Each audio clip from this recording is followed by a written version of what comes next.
Hello and welcome to Jarviskjir Rock of the North. Here we are.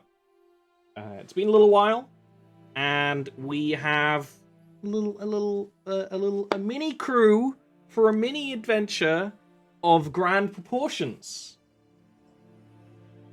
I don't know the last time I've streamed with like just 3 people. I mean, not counting the old Wednesday game, which was 3 people for like a year.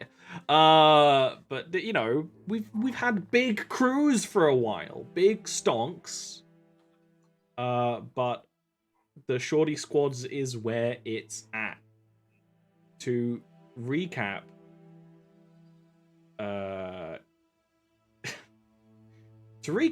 Snow is dead.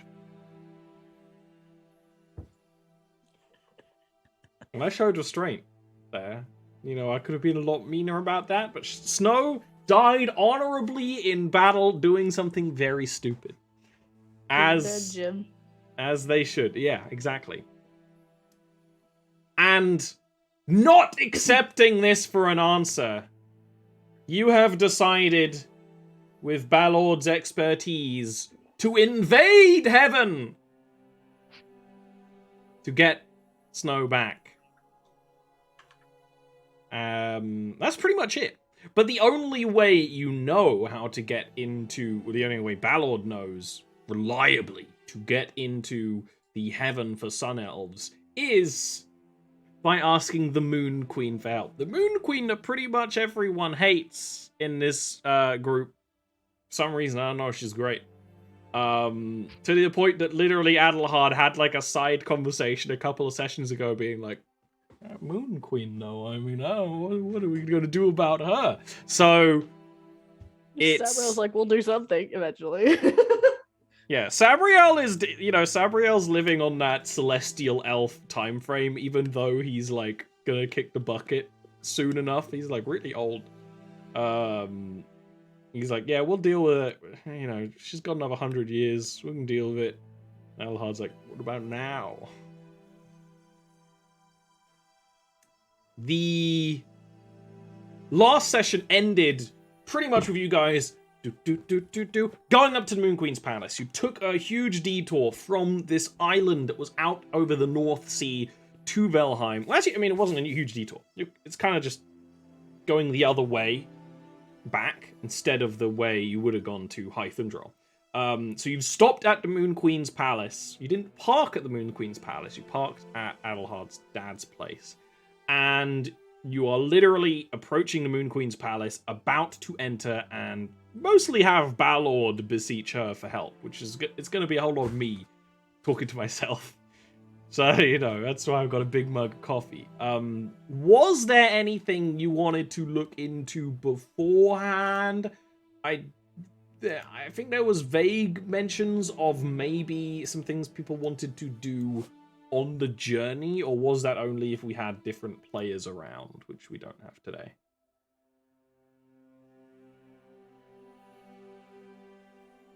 I think I wanted Jen to go around looking through like bookstores for stuff, but that'd only be once there's like some spare time away from, you know, visiting the Moon Queen, because this seems to be a bit more important than a bookshop at the minute. That could be on the list.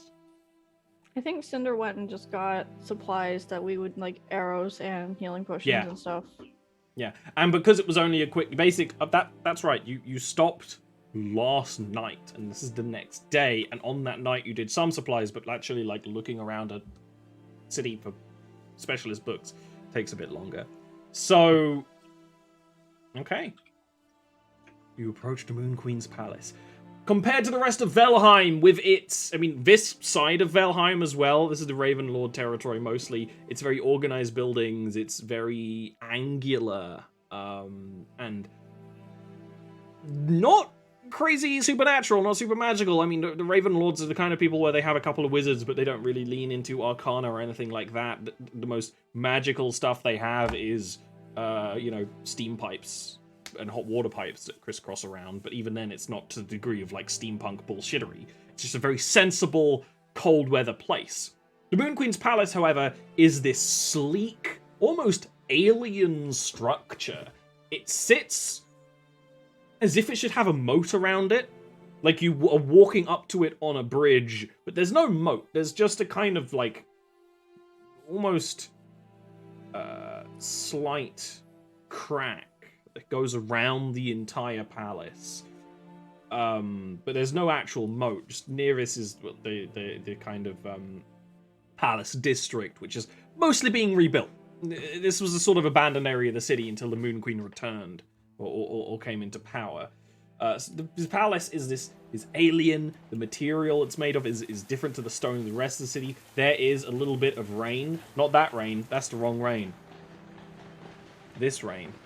There's kind of like rainy snow and sleet, and approaching the three of you, plus Ballord, who is, you know, leader of the Sun Elves, recognizable. The Moon Queen's guards notice you. You can walk into the palace. The palace is actually a semi-public place. And this is the case with a lot of areas like this in some cities.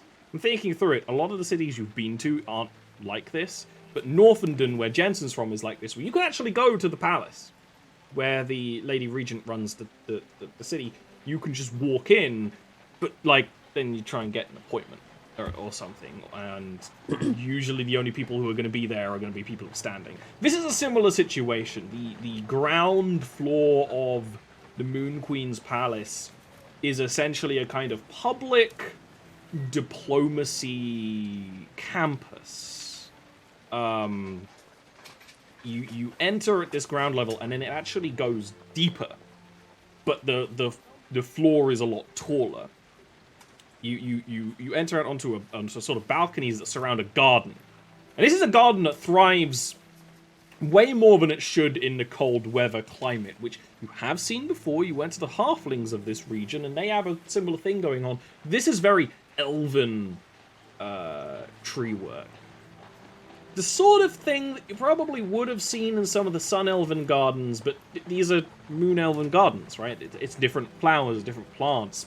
Probably ancient, that very rarely exist outside of this arena, and the garden has walkways and decorations. It has little gazebos, it has little sitting areas, it has areas where people are having polite conversations, and notably, you are entering the Moon Queen's palace, you have not seen a moon elf. Moon elves, I mean, there's only around 14 of them. You aren't seeing them around. Who you are seeing are Ravenlords and Olvaxians in fine quality dress, and elves from other parts of the world, actually. This is a place where the travelers into Velheim that are invited will stay. There's even like a kind of cantina area and all that sort of thing. If any of you have anything you sort of want to do just looking around this place, the Moon Queen definitely already knowing of your presence, do let me know. Otherwise, you know, guards are going to get you and you're going to be dragged away to have a conversation.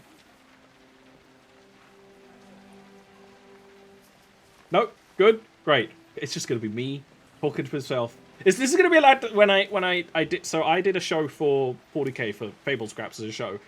Most of the players hadn't played 40k before, so basically the entire first session was just me setting the stage. That was a lot of talking. This is going to be similar, especially because you have Ballord with you, who talks a lot anyway. Some of the Moon Queen's personal guard are going to approach you, sort of almost bird-like masks, not like Jensen's, not a witch doctor mask, plague doctor mask, but like kind of one that evokes birdliness. And Quicksilver armor, and you will be, you know, taken aside to a certain area of the palace that is slightly more private for discussions. It's not like you're away from this public campus. This whole area speaks of that kind of logic of like, it's so... It's security via openness. It's like, okay, yeah, that door is open, but they know that door is open, and they know what would happen if someone were to go through it who wasn't meant to, right? It's sort of that sort of place. You go to an off-the-side area, and Ballord will kind of talk to you guys as you're being led, and be like, Now we just need to convince her that you really need to go through her portal to, it's very important, the plane of Valdezjar. Right? Remember that. It's the heaven Valdezjar. where moon and sun elves go, and I think it is where Snow's people would have gone as well. I mean, I'm not so sure about his people in the town that we sent Sabriel to, and Sabara, he hated it, the people in the underwashedness. They go there too, I believe, because it's a heaven for warriors. Honorable warriors. So they should be there too. And if not, well, it will only be a longer and more mighty quest. But I'm sure you'll all be quite competent with, right? You'll all be ready. You ready for a quest? The Balon's gonna, like, pat Adelhard on the shoulder quite hard. Who has probably not interacted with him at all during this conversation. It's just, he hasn't got, like, a Snow to do that to anymore. He'll break Cinder if he does it. Yeah. He But probably also- played Adelhard. Adelhard is a twink. Yeah. I don't know if Adelhard is a twink, right? Because, like, okay, like, yes, but he doesn't have twink energy. He doesn't. he is physically twink-ish, but I do not. He a thin boy. Yeah, I don't think he's a twink. The thin boy. Rounding a corner. Archways of quicksilver decoration. There's jewels implanted in the walls. Almost arcanely deliberate decorations. Almost like the walls have been decorated with silver lace, would be the best way to put it. To a library chamber. You can notice, all of you are magical enough to notice this. It's funny enough, in the whole party, Snow would be the one who wouldn't.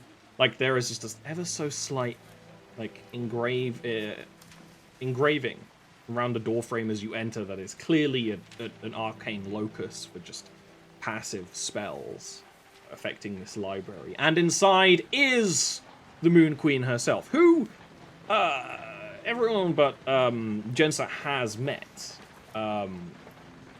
This tall leaf moon elf with lilac skin, wearing a very large dress of liquid quicksilver. This quicksilver material that moon elves use, it's shape-shifting, and it moves like liquid, and she almost always has it in this kind of Victorian, like very...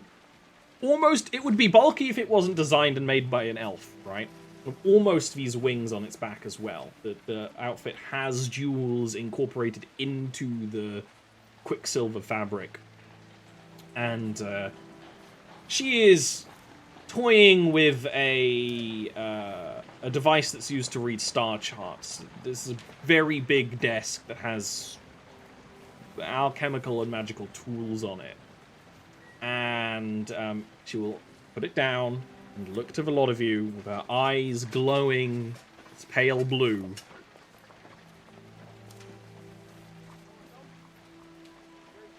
I expect that you will explain your presence here with us, Lord Protector Rulius.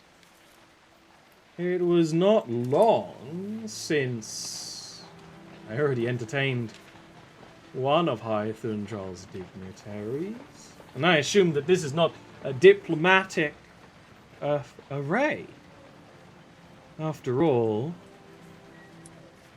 it's not like you to be part of those affairs. And she, like, you feel her eyes on all of you. She has a very, like, pointed look. You can't quite tell where her pupils are looking because her eyes glow with magic. But you feel it. You feel the tinglies. And Ballard will, start to explain. He will... there is the expectation that one of you will keep explaining at some point, but he will start off being like, I've brought them here because I know that you have what they need. I need you to let them utilize the ancient archway you have to travel into the beyond. And there does actually begin a little bit of a conversation in Celestial of just sort of like, excuse me, but like, What excuse is me, it what? exactly saying? Because Outerheart can speak Celestial.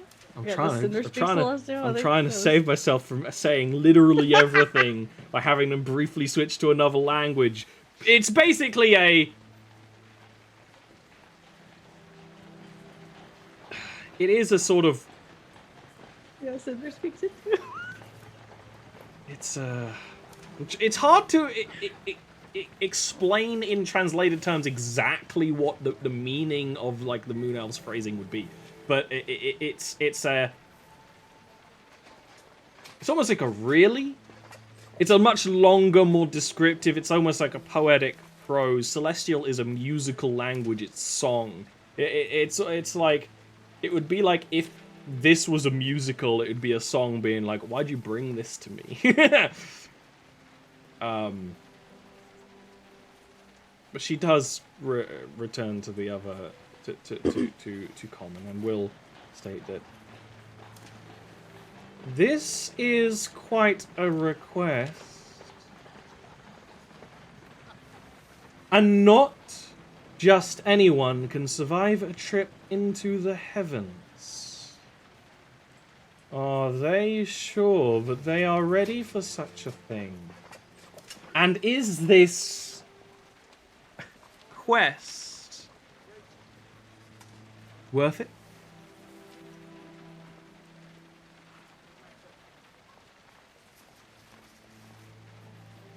I would say so, yes. Do illuminate me as the moon illuminates all things.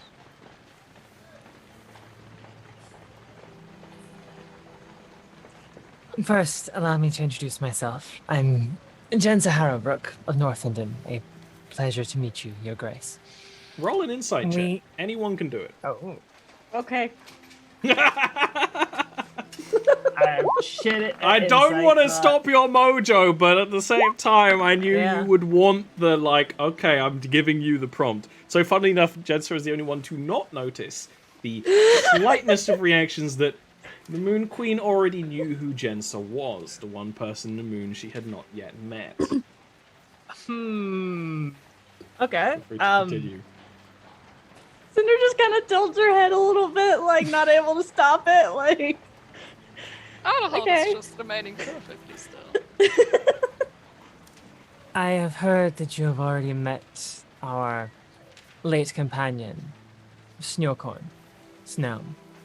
He fell in battle some days ago, but we believe we can return him to life to continue his quest to bring justice to his people. We need only access to Valdejar. Balozar. Which Cinder. Lord Ballard has informed us you have a portal there. My people, long ago in their glory years, were able to complete feats of arcane mastery hitherto unknown in the modern day. And meeting physically with one's ancestors was one of them. But even with it being possible, it is not something that should be done lightly. What if I say that I've got orders from my boss to go? Your boss has no purview in that place. And I think the Wayfinder would find themselves... Well, if I say lost, it would at the very least be mildly amusing. I Our will not world tell him that. and your world are physical. Even while your world is one made up of magic, it is a physical magic, but holds weight. VODs is built from the dreams of my civilization and Lord Balor's. They call the heavens dream worlds for a reason. And if you have ever tried to grasp something in a dream, it requires willpower and strength.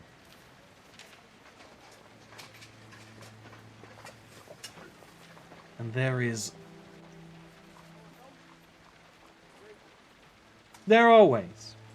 There are ways for me to assist you. There are ways for me to deny some of the dangers that may afflict you by entering into that place.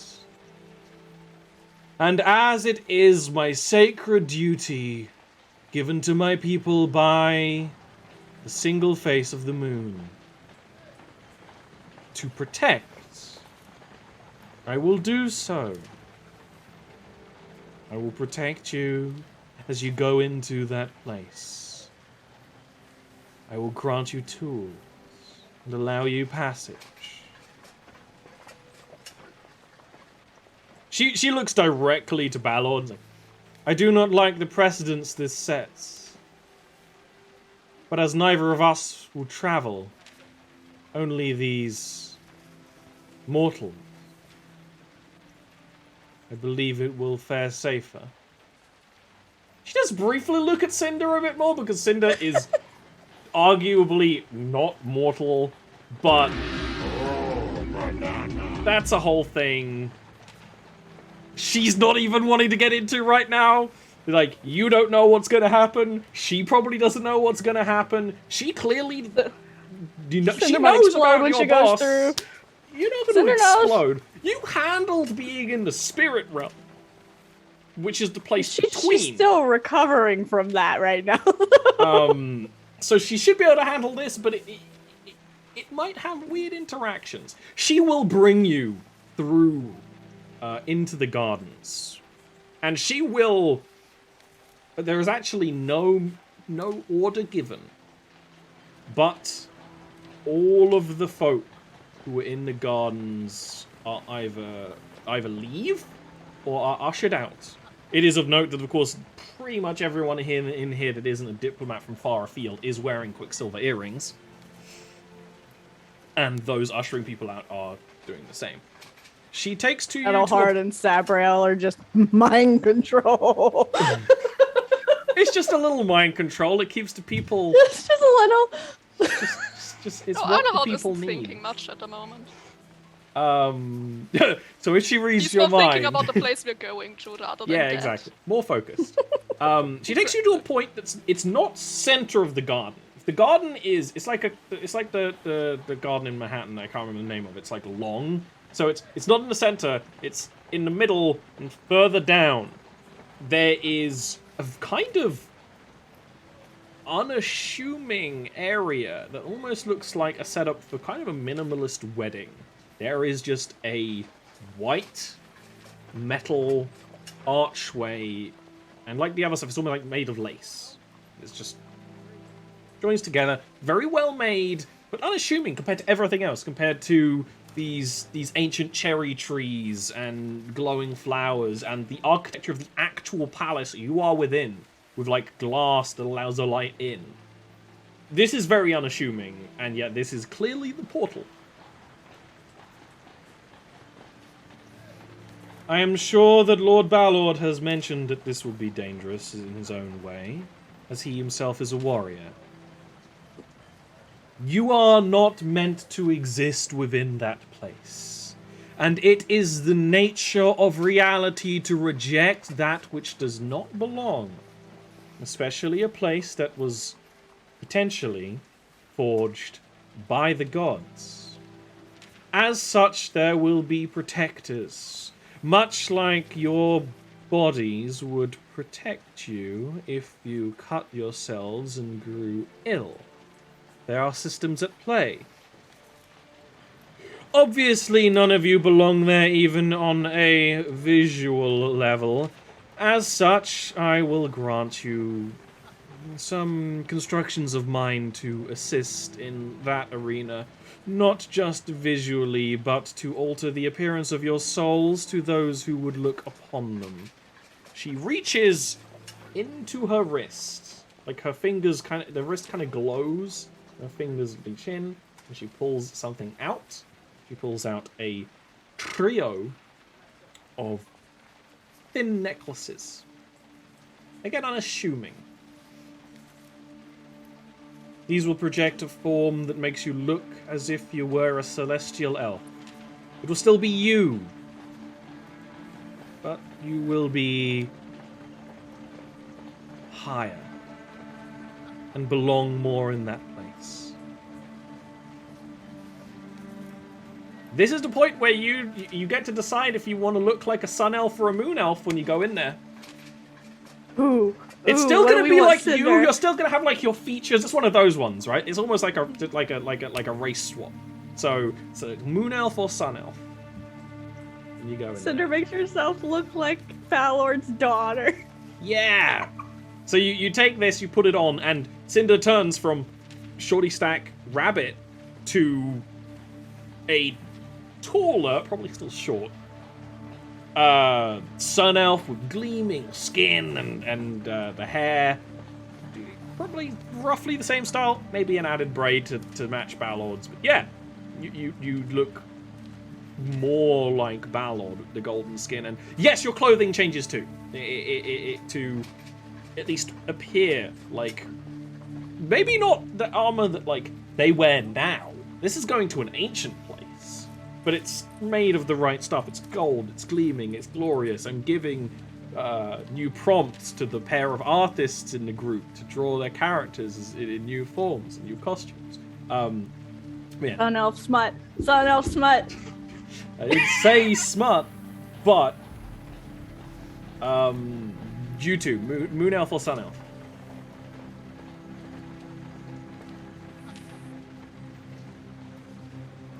I think moon elf. Okay. You would still be masked. Funnily enough, it would. Everything would change to be more of a Quicksilver appearance. This one literally is like a League of Legends skin, because it's like completely the same, but just you've now taken on the art style of the Moon Queen, basically. Yeah. Like jewel-covered Quicksilver suit. The suit that's fully encompassing becomes a little more leaf. Maybe the figure is a little more obvious inside and a lot taller. And eyes glow with moonlight. Adelhard. Elf. Yeah. Moon Elf. Yeah. Adelhard doesn't change that much. Skin tone changes. The half-elven features mature, I guess, into fully Moon Elven features. Moon Elves are one of those species that are, you know, almost alien in how different looking they are. But it doesn't look that weird for Adelhard, and the uniform doesn't change that much either. Probably because it's like burnt into Adelhard's soul to wear this admiral uniform, and so all it does is like change the colors slightly, but it's pretty much exactly the same. Cinder has a question. Yeah? Cause I just thought about this. Cinder she got these nice new weapons recently that have a soul in them. So So are these gonna be a problem to take in? Because she points at it knowing full well the woman could tell there's something in the sword. She will, the Moon Queen will briefly make a kind of arcane sigil in the air, and you can see the sort of lines of arcane magic forming. She's essentially writing code in real time to cast a spell, because that's what being a wizard is. Looks at it like, I would garner a guess that such things would be more common in that place. You are about to enter a plane of our ancestors who wielded more fantastical weapons than we can muster in our time, Plus, all the other arrays of souls that have entered and flowed through that place. I cannot say for certain. I imagine it will be safe. Unless the dragon soul within your new bow calls out to other dragon souls within the plane. That is a potential. This plane of Valdejar connects to all other dream planes. All of the heavens, all of the hells, the places in between. They are all connected in some way or another. Such things are possible. Cinder's gonna look at the sword. She's gonna hold it up like this, and she's gonna point at it. You be quiet, and I'll give you blood. the sword rattles and like roars slightly, and you can see this like kind of orange aura, almost like smoke out of it. It's like, I don't know if that was a yes or not. She's just like, okay. It's puts it back. reaction. It's something. The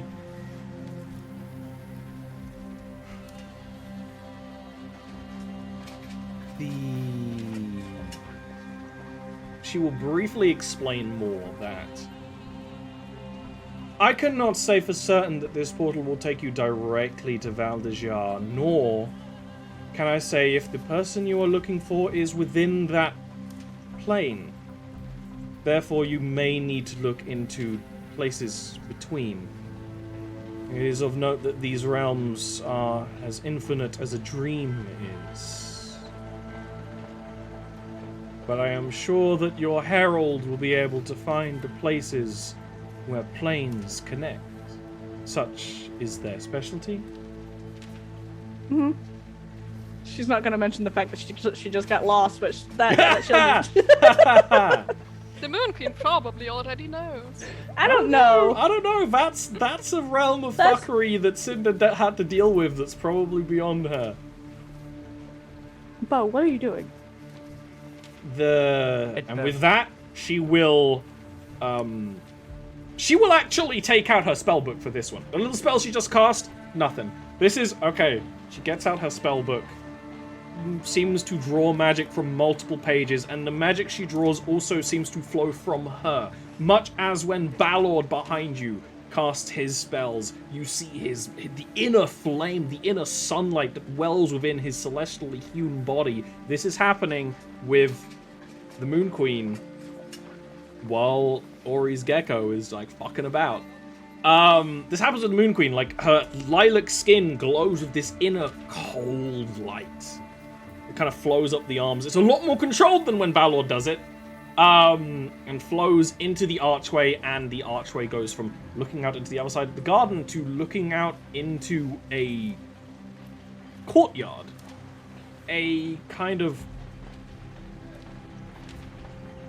It would be it's like a moonlit courtyard. That's all you can kind of see through it. But it clearly... And this is different to most portals. Most portals are clouds, right? They are faded and hazy. This is... You could just... It's like looking into a mirror. You can see clearly, you can see the divine. It's very clean, it's very upkept. She will say that this portal will not be kept up while you are within the plane. You will have to open it from your side. And Ballord will, of course, being Ballord, be like, Snow wouldn't want to remain felled in battle. It is to do a mighty honor to him, to let him fight again. With us. Save more people. If I could go with you, I would. But to enter that place with my internal sunlight and the risk that we elves take dwelling into our past, I cannot. But I am with you in your hearts, my mighty warriors! She just pats him on the cheek. She can reach now. Yeah. Alright, Bo, you're too rambunctious. Go home. That's the dragon sword right there. Yeah! The dragon sword. You ready? Let's go. You step forth into another plane.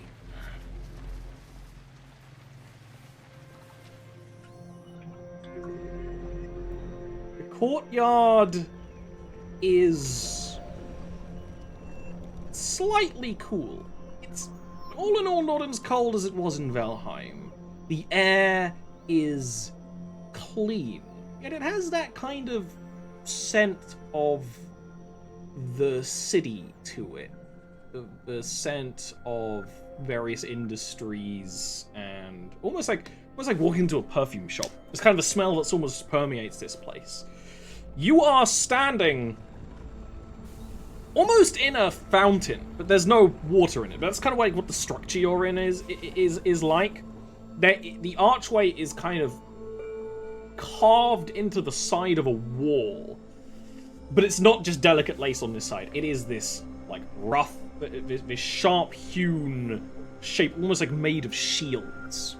And then there is this courtyard area, this fountain, and then this courtyard where it opens up into. It almost seems split somewhat in half, but not evenly, between dark tiles on the ground and slightly lighter. But it's all nighttime right now, as if illuminated by a full moon. You see buildings quite close by.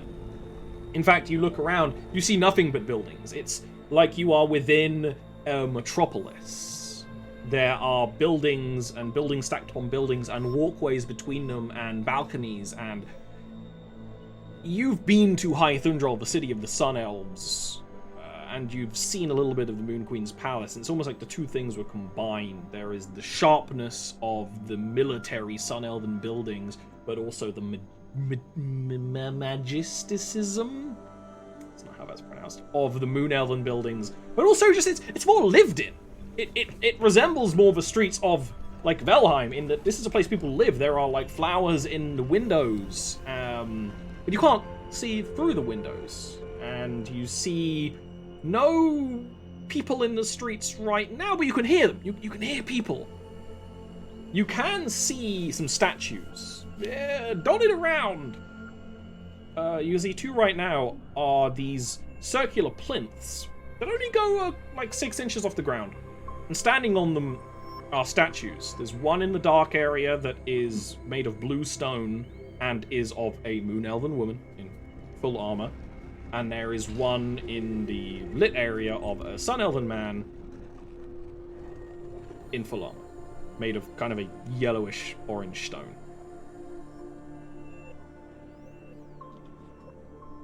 The plane gate closes behind you, and you are within the heaven.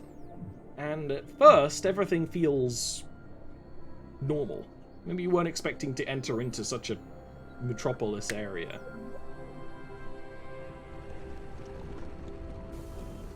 What do you do? What are your reactions? What do you want to start doing?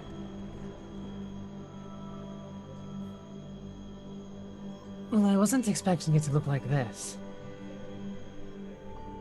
Here's the thing I've learned about going places that you're trying to find something. Have no expectations about anything that it's going to look like, because no matter what you go, no matter what you do, it's not going to look like what it's supposed to look like. I did not know what to expect going in here. Good job.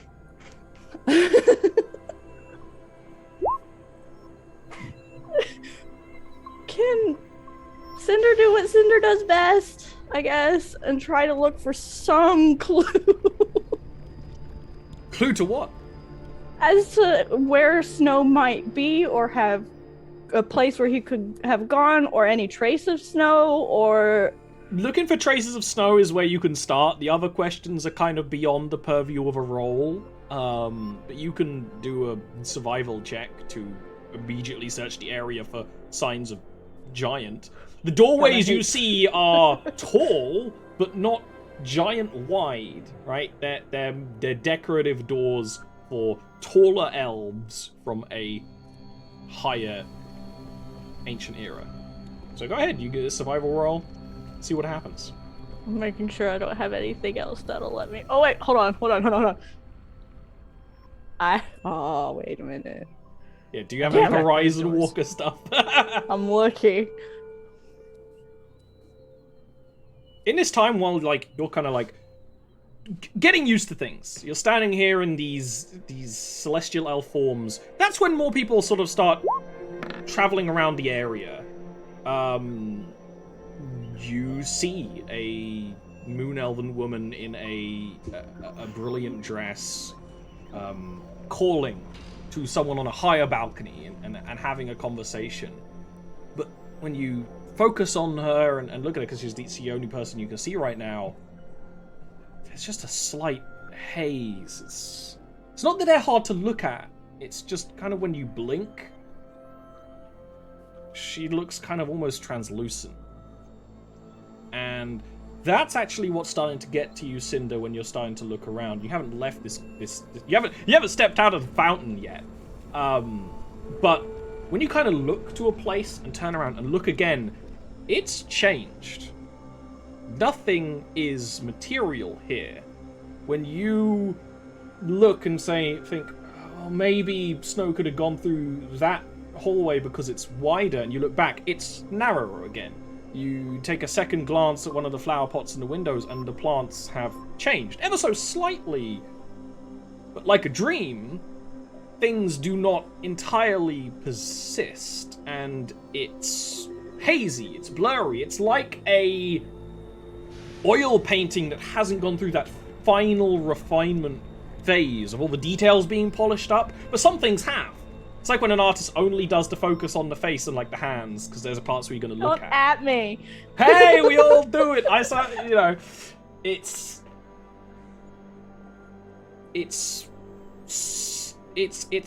gonna take some getting used to, because your brains aren't used to it. I'm just gonna shake her head. This is like that time that I fell into the lake when Boss was doing some of his weird magic, man. I don't know what's going on.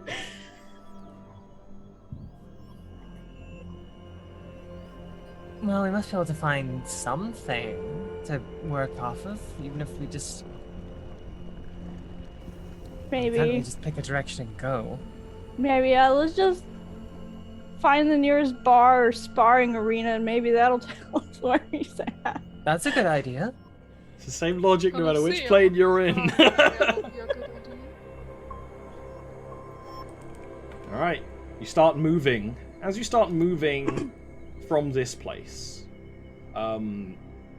Cinder, you do get the impression that that is a central spot, right? That you could probably find your way back here if you needed to. You walk down one street, and again, there's like kind of archways and other structures above you. And as you're walking into another courtyard, it's kind of rectangular.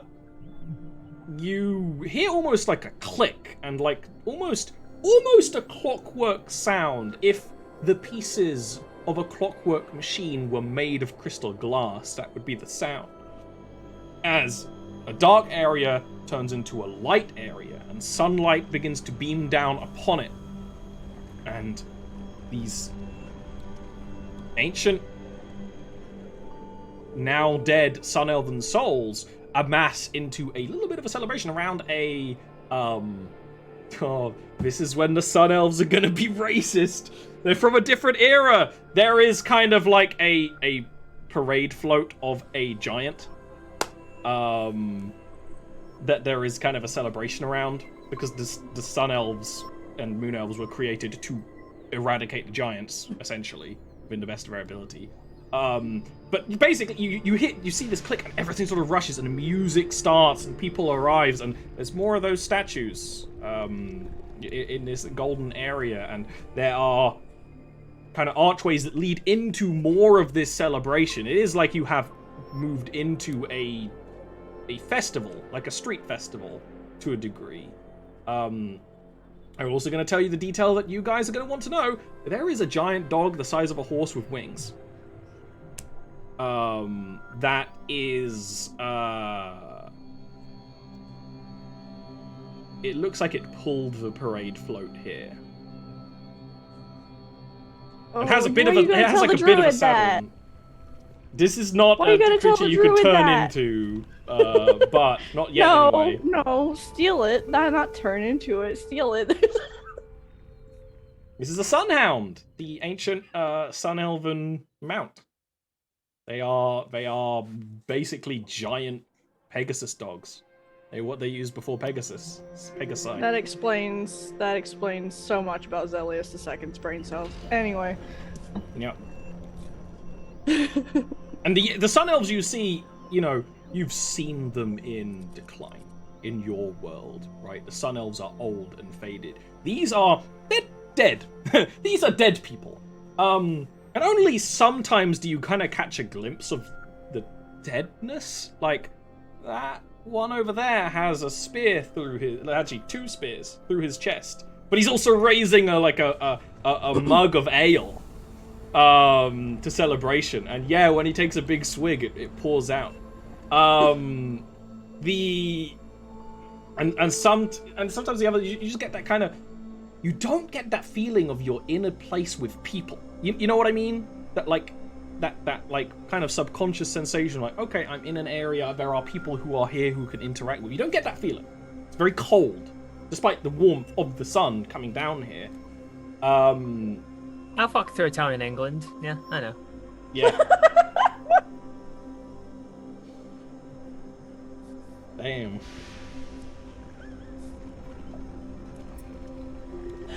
The Irish in me came out with that.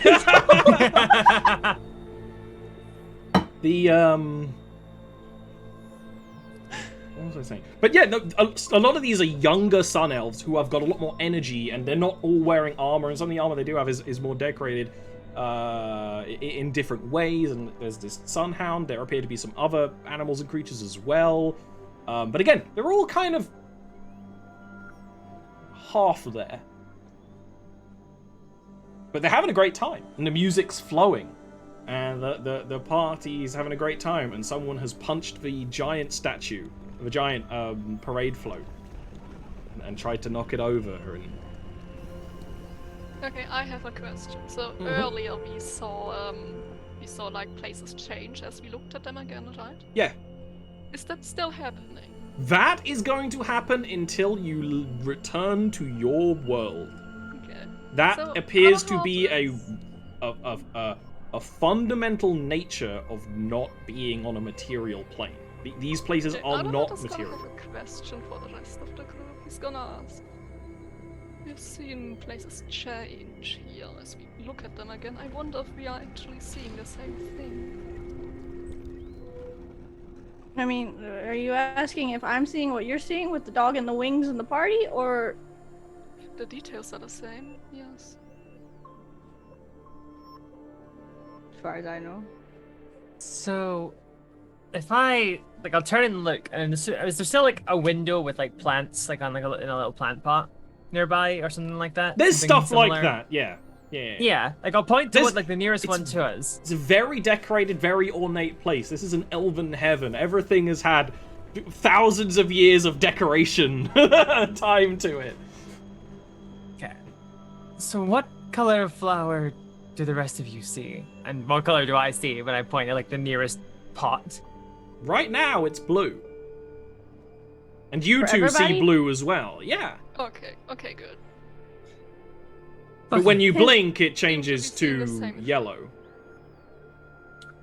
Does Cinder still have her jumpy stuff, or is she actually like elf abilities right now? No, you. Well, here's the thing. You don't know what would happen if you started to use your lagomorph powers while in an elven disguise. I mean, that would be some uncanny valley horror shit, but I mean, I can't jump because I think maybe that'll mess with things. I don't know, but maybe I can climb up and get a look and see if I can see anything from a high place. As long as you don't draw attention to yourself. I would say I'm good at that, but lately I haven't been, so I'm not going to make that comment.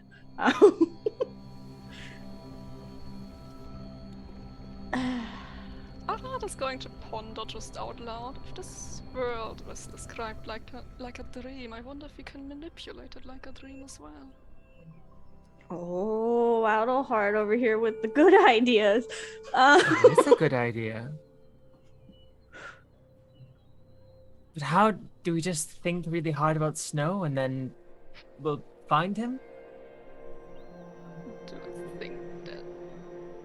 Let's not.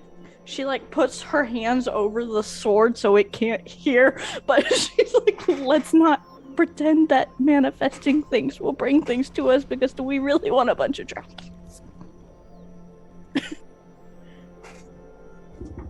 I mean, as long as we don't wish for dragons. As long as we perhaps stop thinking and talking about just- if this yeah. really is how this world works. One of the Sun Elves is going Only to on the sun? approach your group. Oh god, I'm the sun elf. Cinder like straightens up. Hail, friends! Do tell me, I do not recognize your faces. How many dragons and giants have you ever slain during your Two. glory days? 2. A paltry number, but still a grand one. Yes. And he goes off back to, this is just the kind of Bye. festival it is. But just provided you are standing in a place with people. And these are sun elves too, so they're talkative. Moon elves probably not so much. Okay, so we need to go somewhere where we can. God, I feel out of character. This is the most like white bitch shit I'm about to say. We need to go somewhere where we can manifest snow. You don't want to know how often I use the word manifest in my homebrew system. No, don't do this to me, Alia. It's a good word! I will not have words taken from me like you have taken the word dank. What? I'm never allowed to describe a cave as dank. Everyone giggles. Yet it is a perfectly cromulent word. I think we found a button, guys. Let's move on. Yes, okay, let's just find somewhere away from this party and try our best, I suppose. Wait, does anyone have any of his stuff? Do I have any of his? She starts looking through her bag. That's on you. Did anyone pick up anything that belongs to him while Cinder obviously doesn't have I don't think you guys looted his corpse. You just put him in your pantry. It's true. It's what you did. That's right. Cinder Wait, punched someone his has the bag dead of body. holding. Snow You has have the bag of holding, but is anything in there explicitly Snow's? Let me look.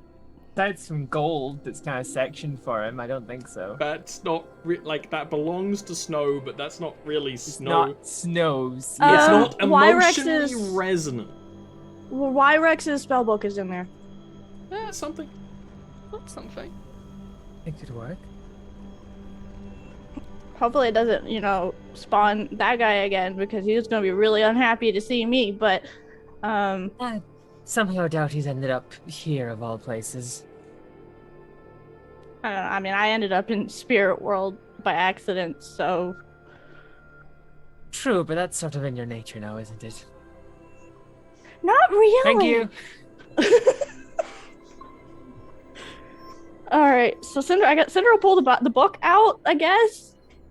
Didn't Not you say open you it- wanted to go somewhere? Yeah, when we Not get do this on there. the street? Okay. But where are you going? You haven't gone anywhere yet. Is there like a tower or like a gazebo or something It's- that we can? It's all towers. And it doesn't really seem that there are many flying buildings, but it does. I don't think any of you have played Eberron, but in Eberron there's a city of towers, and it's like kind of. It's not quite to that degree. In the middle of the city, it's taller. But yeah, you look up, there are so many towers. So and it's high not a places 40k and- hive city. It's not a hive city. There's no roof. over sections, but there are stairwells on the side of buildings that kind of curve, and there also are people flying around on like Pegasi and Sunhounds as well, and probably just people who can fly. There is at least one moon elf in history who had wings, so I guess we should probably find somewhere isolated so we don't draw attention by having this book out. okay. Agreed. Find like a little garden or something. Perhaps you should test the theory first. It is What do you... only a theory, after all. What is it that we can manifest to have come to us? Do we know anything? Anyone that else might be here?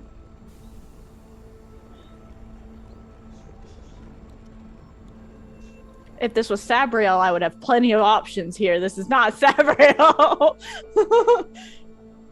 I don't think I was going to suggest, well, mentioning Sabriel, wouldn't Sabriel's late wife be here, potentially? Oh, yeah.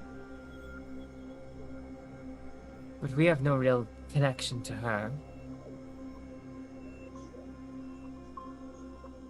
I'm not sure who else would be here. Uncle Ballard liked her a lot, too. True.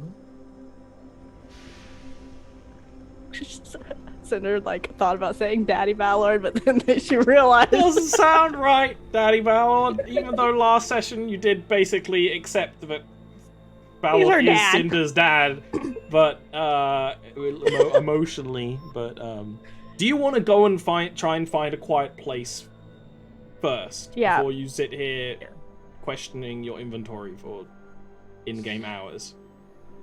Yeah. Okay.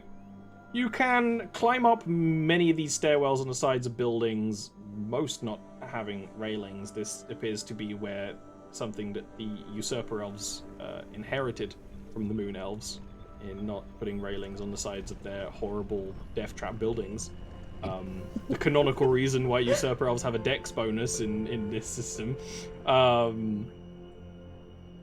You can climb up and get to an area again, like a little gazebo, because that's the kind of decoration that all elves really like. You know, a place you can sit and be in the air and look around.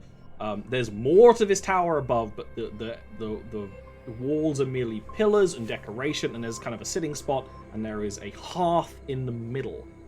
And you can give me perception checks. There is no one else here, although on one of the nearby walkways there is one of those Sun Elven looking statues. Cena doesn't get a good view of this, but when you're kind of looking around out here, the city extends, and yeah, it kind of extends differently the way you look at it. As the Moon Queen mentioned, this is a dream. It's theoretically infinite. The city can have as many buildings as the city needs. But you realize what you're kind of seeing out of this side of this gazebo. Because day and night is kind of weird here. You two, not Cinder, notice that as you look around other parts of the city, sections are in day and sections are in night. And it doesn't seem to be a sun or moon. It's just, it switches almost mechanically. Sometimes there are little almost miniature suns and miniature moons that are almost decoration, which is the degree of magic when you can sculpt a place based on your faith. But outside of this, you're looking out of the gazebo, away from the way the fountain was. You realize what you're looking at once the city kind of peters down is water. The water is reflecting a kind of pinkish sky. It doesn't really look like water, but the way the light is refracting on it is it is a very, very still sea. It almost looks like you're looking into a flying island because it's got the clouds on it as well. It's just a very, very still, clear sea, and it does look like there's land on the horizon. I mean, this would be something that Adelhard is very keen on seeing. You know, land on the horizon of water. It's exactly his shit. Here's a question. Mhm. Is here wind? We are pretty high up, right? Oh, my phone is going off. It's telling me to wake up. Telling all of you to Morning. wake up in the dream. Is there wind? Very good question. Yes, not in any consistent direction. And it feels pretty weird now that you've noticed it. Okay. Again, another dream thing, right? Unless there was something in the dream that made it, you know, billow wind in one particular direction. It was just kind of the ambientness of wind exists. The air is not still.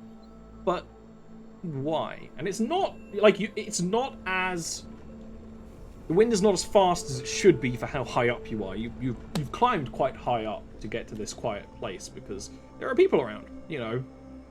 But this is a populated celestial city.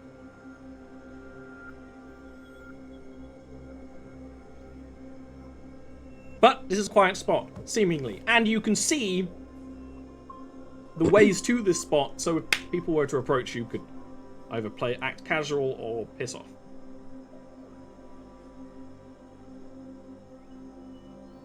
So I actually think do we- if this is a good point, we could take this as our first break.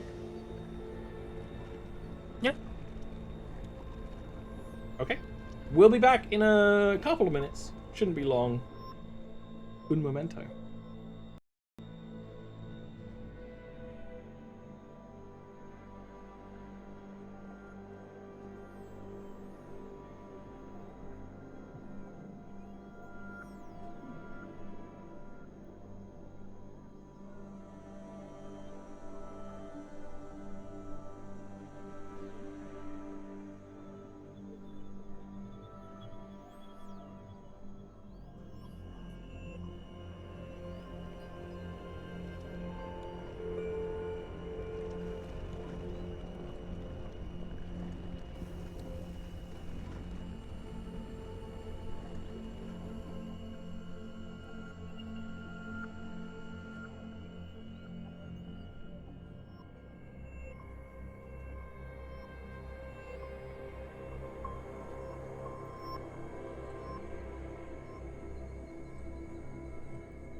am. We're back. We're back. And my hair is either worse or more swarthy, depending on your opinion on trash folk. It's okay. Okay, it's neutral. +0 hair bonus. I don't try anymore. Who cares, right? You know, it's not necessary. But you guys should really try to find a way to find your lost friend. You have this gazebo.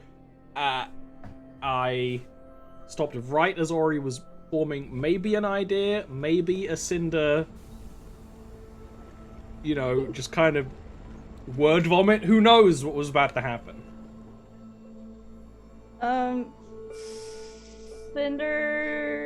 Cinder remembers her name, right? So yeah. Oh, that was the question real quick. Cinder isn't feeling weird right now, right? Like spirit world weird. Your connection to your internal like Fey essence. So it's fine. It's totally fine.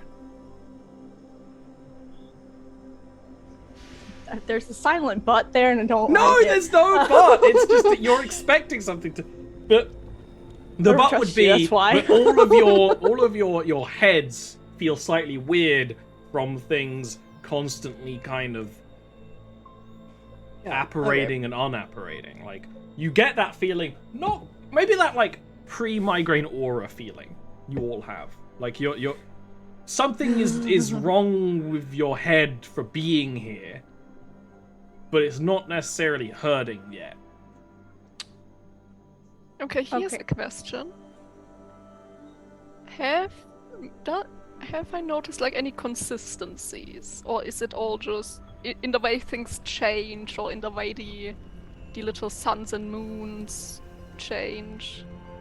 Are there any consistencies, or is it Give me kinda an random? intelligence check.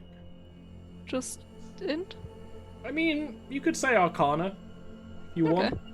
Give me an Arcana check. Miserable. Ho ho! Nothing that you can notice, especially on the vision thing, which isn't just vision; it's all your senses. That feeling of wind changes. The smell of you can almost smell like that kind of clean sea smell, but then it goes. All of that. You think there could be no order to it. The stuff about the city, impossible to tell, hard to concentrate on.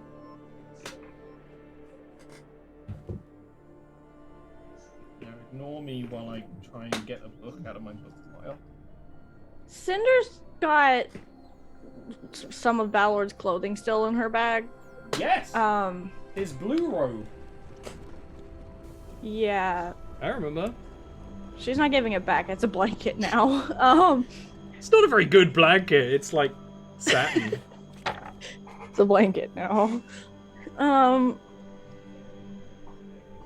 So maybe if we use this to test the theory, right? We can use it to call, to see if maybe we can manifest or summon, you know, Sabrail's old wife and Ballard's lover, and see if we can test our theory. Because I don't know that I want to necessarily start with the book, because the book, yeah, it got a connection in a way to Snow, but it's not. I feel like we should test it with something less volatile first. Wait, no, this could be good, because if it works, we might not even need the book, because doesn't Snow have a attraction to Sabrail's late wife? I don't know anything about that. I came along after you. I've heard some stories.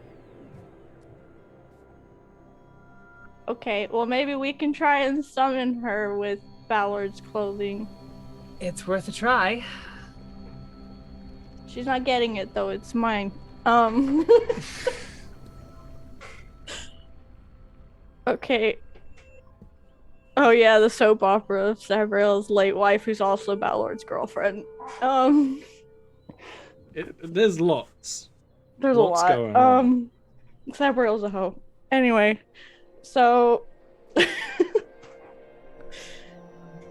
guess Cinder doesn't know what she's doing. What- She's just gonna yeah. sit down. Well, yeah, what are you gonna try and do? How are you She's gonna just gonna try sit and down. She's gonna hold on to the ropes. Okay, I don't necessarily know what I'm doing here, but let's give it a shot. Let me make sure I don't have any spells that'll help me with this. I don't. Actually, hold on. Can I give myself guidance? You can give yourself guidance. You can, yeah. Don't know if it's gonna do anything. She's gonna, what's her name?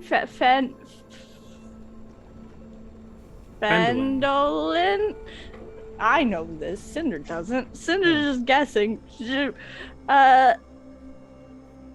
Hey, Miss Fendolin, we're trying to find you about your car's extended warranty. Your Pegasus's extended warranty. Come on, keep it canon, okay? No such thing as an automobile. Or is Miss there? Fendolin, we're trying to find you, so we have some questions and we need some help. And I have Uncle Ballard's clothes, so I don't know or if that'll help call you here, but yeah. Hi, I'm Cinder. Give me a wisdom roll. Oh, I might. What does guidance do? Plus 1d4. Okay, you think I know this given Sabriel cleric shit? Wisdom check, just flat wisdom? Just flat wisdom. There's no try and contact your adoptive father's dead Hold up. married girlfriend check in D&D 5e. Rules as 15. written. 15. Nothing happens. There is a kind of audible clunk as one of the areas nearby changes from daylight to moonlight. That's kind of all.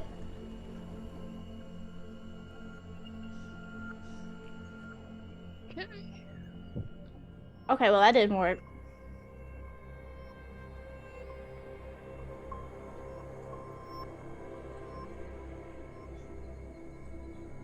I mean, we could use the dragon.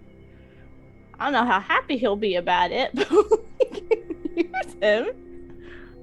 Snow did help me kill him. That's true. But Everyone else helped too, but Snow and I were the last two that got hits on him. That's what I meant. maybe. What if we don't need a certain object or anything? We're his friends, right? Surely our three of us together, our connection to him might be strong enough on its own merits if we all tried. Perhaps, yes. Okay. But just to be clear, I'm not his friend anymore. He went and died when I told him not to. That sounds like an emotional A connection to strong me. word, but yes, the connection is certainly there. So, do all of you want to try your own wisdom rolls? Who has the highest wisdom? It's probably you. Yeah, I've got 0. You just Okay. I have +1. Yeah, it's me. Do we want to do Cinder with advantage then? Yeah. Yeah. All of Or you working just- together, but only if you hold hands. Nailhard won't like it. Cinder just takes out over his hand. He just blinks. And lets Cinder Jet- take the hand. Jenzel take thingy, Cinder's free hand. Okay, wisdom roll with advantage. Gonna go so fucking sideways. Well, you are in a dream. You focus. You focus on the spirituality, on the bond you have for Snow, on how you're really mad at him because he died, and how everyone has connection to it. You focus on your dream and nothing happens. Okay. Okay, time for Plan 76. I don't know what that is yet, but we gotta figure it out. Unless you just start looking for him. Yes, perhaps we can just ask. Perhaps someone has seen a giant. I don't know if Surely that's necessarily a won't good remember idea. it. Oh yes, must that be is why I'm suggesting it. They will certainly remember a giant. Hmm. That's a fair point. I There mean, could also be should- some kind of sparring arena. Can we see a Colosseum of some sparring kind. arena? You can see lots of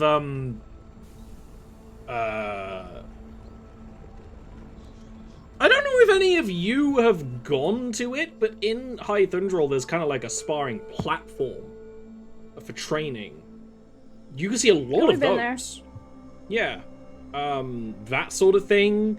Areas that are clearly meant for brawls, yeah, but nothing that looks more like a central, like a kind of Colosseum. You don't really see anything like that. I guess we should just go back down there and ask them if they've seen him, or maybe Fendel, and see maybe she's, you know, notable.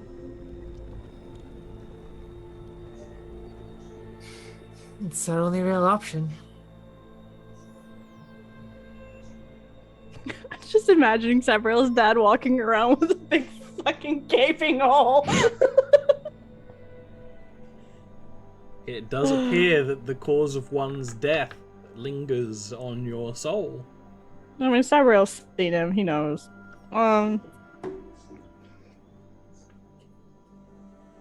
Okay, I guess we should... Wait, you said we noticed those statues again at the top? Where you are? Yeah.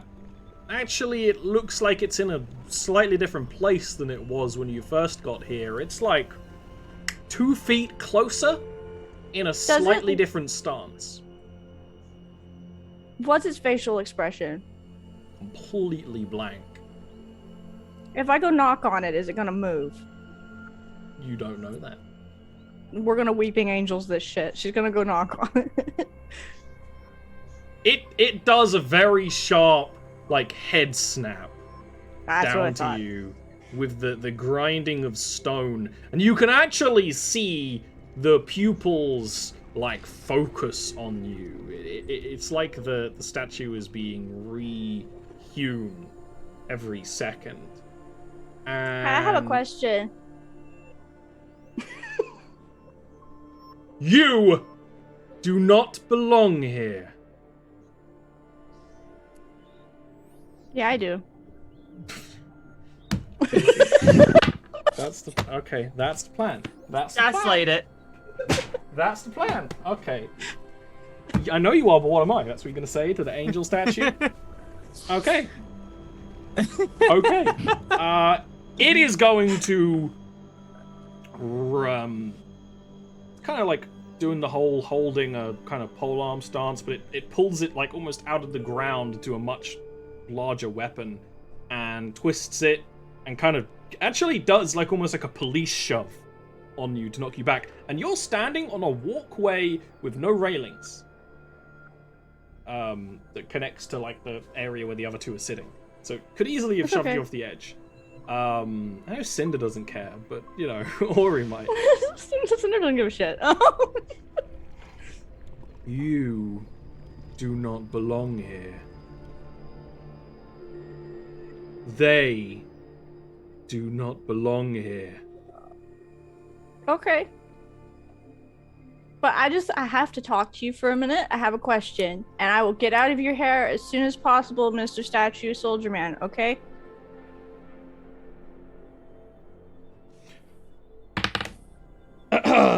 So they're gonna make an attack against you. Damn it.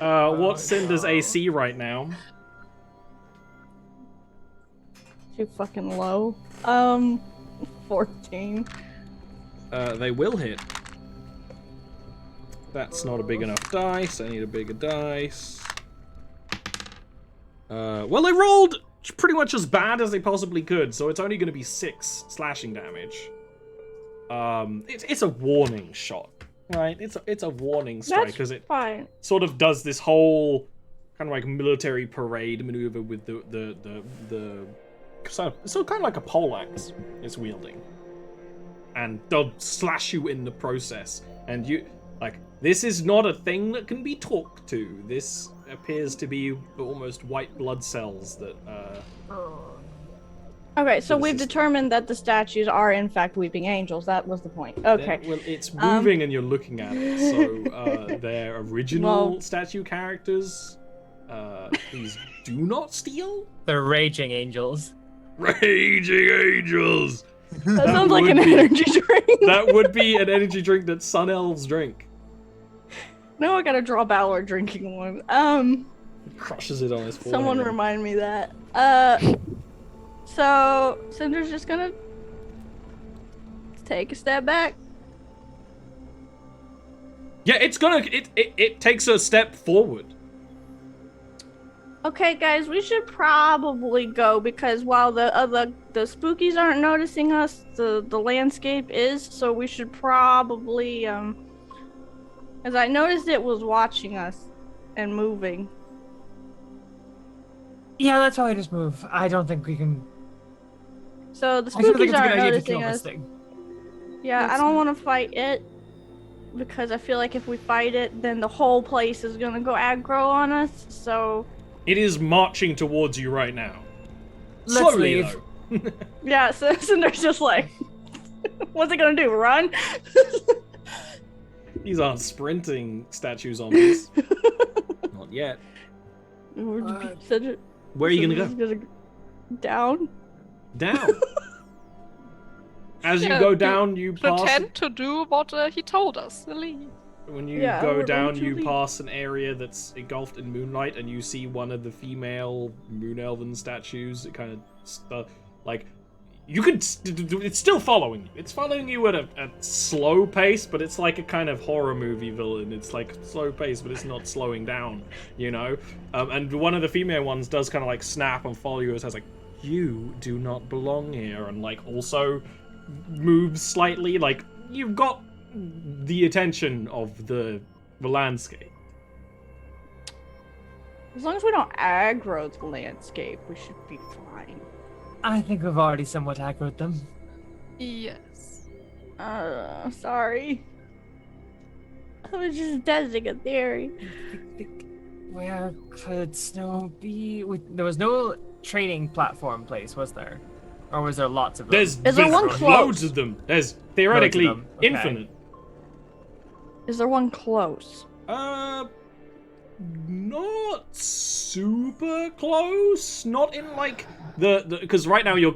It depends if you're climbing down, or if you kind of want to run further into the city.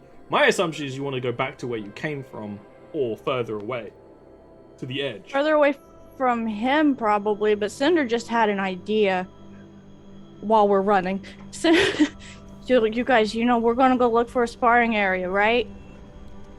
Yes. You know what, Uncle Ballard says that him and, Fendelin used to spar a lot, right? So what if we go to one of these sparring arenas and, I'm a sun elf right now. Maybe if I go in there and issue a challenge to the mighty Fendelin, maybe that'll have her come to the sparring arena and then she can maybe help us find Snow. Perhaps. Yes. We'll need to do it a little quickly though, since it turns back. I'm assuming we're running while we're doing this. Yeah, you're looking- running. It doesn't appear like the further you get away, because now it seems you want to go further in where there actually will be bigger of these kind of arenas. Yeah, you've almost like left the radius of the active ones. The other statue, like you're seeing other statues, they aren't immediately reacting to your presence like the other ones are. You We you should basically probably have still keep up the pace. yeah, you have an amount of sus you can be before the system like notices you're there. Basically, you get to one of these kind of training platforms. It's almost an egg-shaped, actually lowered area on a overhanging platform. with space nearby for seating and watching, with a kind of arena space there, and you see Sun Elven warriors in their full garb, you know, brawling, real wrestling. Actually, not even full garb, almost like sumo master garb. You know, they've got some armor on like the legs, but like bare chest, brawling, as a Sun Elf should. The only melee person right now. Adelhard does melee sometimes, not really this kind of No, this sweaty, is all Cinder. close-up, bare-chested melee. Okay. And yes, because this is Jarviskjir, the winner is the female Sun Elf, who roars in What's she look like? in victory. She is not Fendlin from the painting. Okay. She has a kind of lighter blonde hair, but still similar frame to Vendlin. Like the all Sun Elves are bulky beefcakes, regardless of anything else. And it does appear that it doesn't necessarily see that there's any kind of like money transferred, but it appears that there were bets, and some people are like, oh. Okay. So Trigger challenge. Cinder's going to hand all of her stuff, but Lofren's horns swords to either Adelhard or Jensa. The way none of the Fae stuff, aside from her amulet, but it's tucked deep where no one can see it. Yeah. None of the Fae stuff is on her. Oh, Just be careful with the lizard. He's a dragon now, and he's weird. And she just doesn't say anything else. He's in the bag, just don't open it. Okay, so I'm gonna die. I'm gonna go down there and challenge her, the hot lady that just won. Yeah, I she's guess. currently like, she's. It's a whole like you walk down and the screen kind of sparkles, and she's like drinking from a mug of water and also splashes it on her Yeah. face. You know, lesbian panic Cinder's gonna- occurring. So here's what I'm gonna do. I'm gonna go down there and issue a challenge to her. Right. And then, maybe you guys can try to suss out the crowd and see if we can find something while I'm drawing attention down there. Well, I thought you were issuing a challenge to Fendelin. I am going to, but I think I might have to jump in there first. I don't think they're gonna just let me try and issue a challenge straight to Fendelin without fighting this lady. Unless she knows Fendelin. Maybe she knows Fendelin. I'm not gonna go in there and outright ask. I feel like questions here are answered with weapons first. that does sound like Sun Elves. So, yeah, I'm gonna go down there and I'm gonna issue a challenge to Fendelin at the same time as challenging this lady. I guess. So. She's like, I don't She's gonna know. backwards walk to the arena. She's gonna backwards walk, and then I guess unless someone else wants to say something or do something first, she's gonna have the bow split into the two swords and just spinning them around in her hands casually as she's walking down there, making herself look like a badass, pretending to be her girlfriend. The woman in the circle is gonna immediately see that and just like toss her mug away. You wield your blades like a moon elf, sister.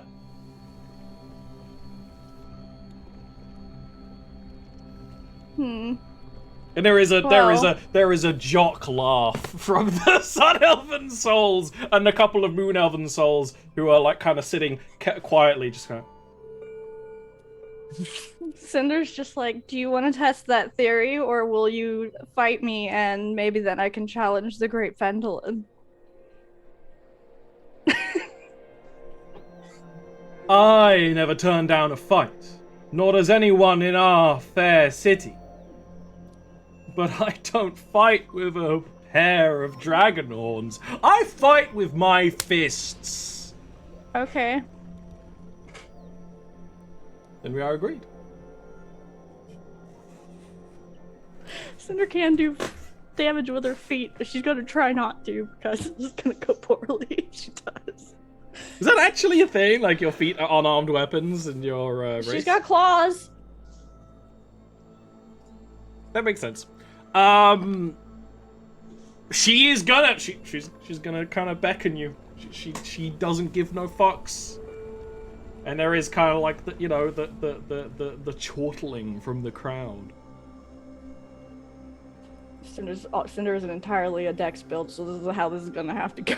Well, you can do dex unarmed combat. Well, this isn't even unarmed combat. You got swords. Oh, I'm using my sword. Okay. She said I thought it. Well, she didn't. no. She fights with her fists.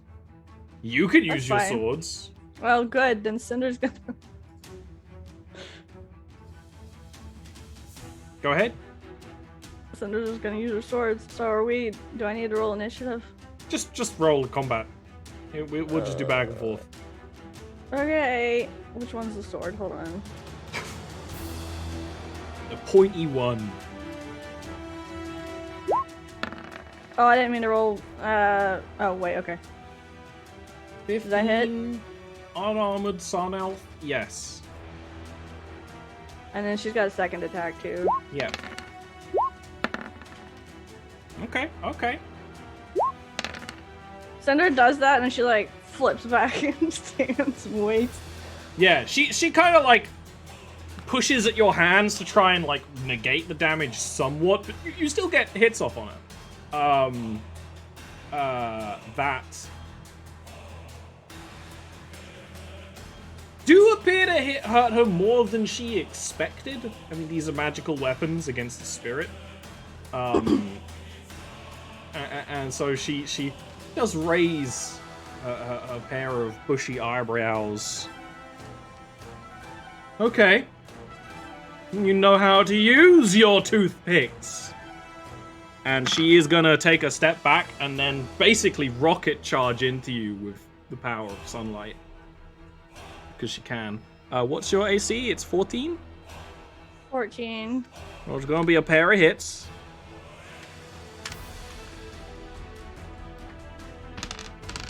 Dealing maximum damage of... Oh fuck.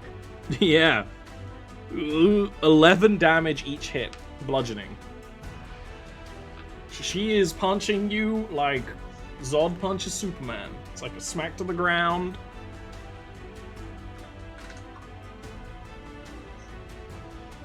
You still up? Yup. And you can counterattack.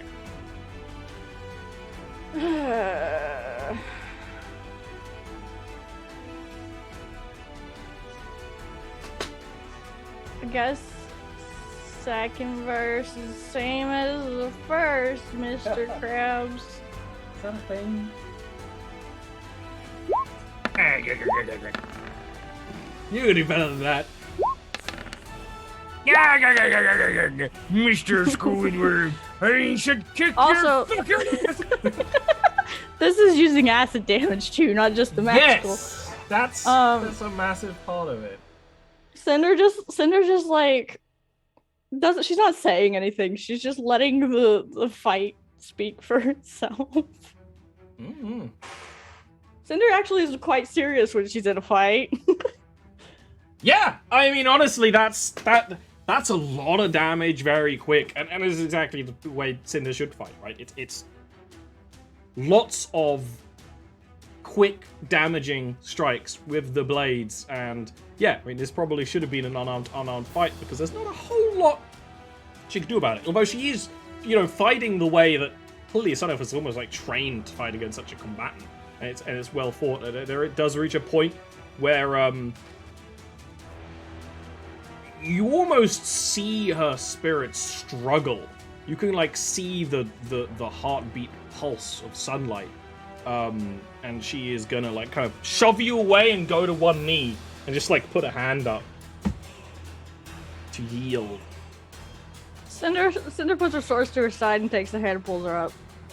Yeah, she'll do it. She'll have the predator hand grasp and pull herself up, and she puts kind of like a hand to her forehead, and you see the light glow again and kind of recover the myriad of cut wounds back over. She nods. Okay. A fair fight. You truly can fight. That's it is sure as sunlight. I was trained by the best, but also, how's the sword reacting? Is he being good? You feel from your sentient-ish weapon glee? Okay, that's fine. As long as he's not being an asshole. That was a jarring music change. Look, I don't have a whole I have systems, but they're not that good. We just got done aggroing the boss and then ran out the arena past his aggro border. And he follows and is like, oh, and walks back, and you can't hurt them when they're walking away, which is piss ass. Yeah, Cinder's gonna just put her, spin him back and put him back on her hip. She's not gonna reconnect him as the bow right now. So about Fendolin. Why would you want to find her? She's only a young soul. Oh, Cinder, are we gonna lie? She's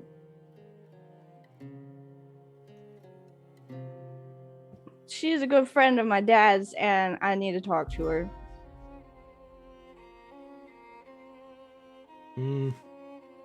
Well, it is grand that such bonds are shared. Through your blood rights, you would have a hard time finding her. She does not remain within the Celestial City if she can afford it. And I am not talking out on expedition. I am talking enjoying her time out in all of that out there. A mad woman, that one is. Yeah, I've heard stories. Where would she be if she was in the city? I assume she has a home somewhere. But between you and me... And she will lean in, and she will whisper as much as a Sun Elf can. I think she's waiting for someone. Oh, no, why you gotta do that to me, Holly? It's true! My heart. Sabriel turns somewhere and is like, I just smelled fuckery.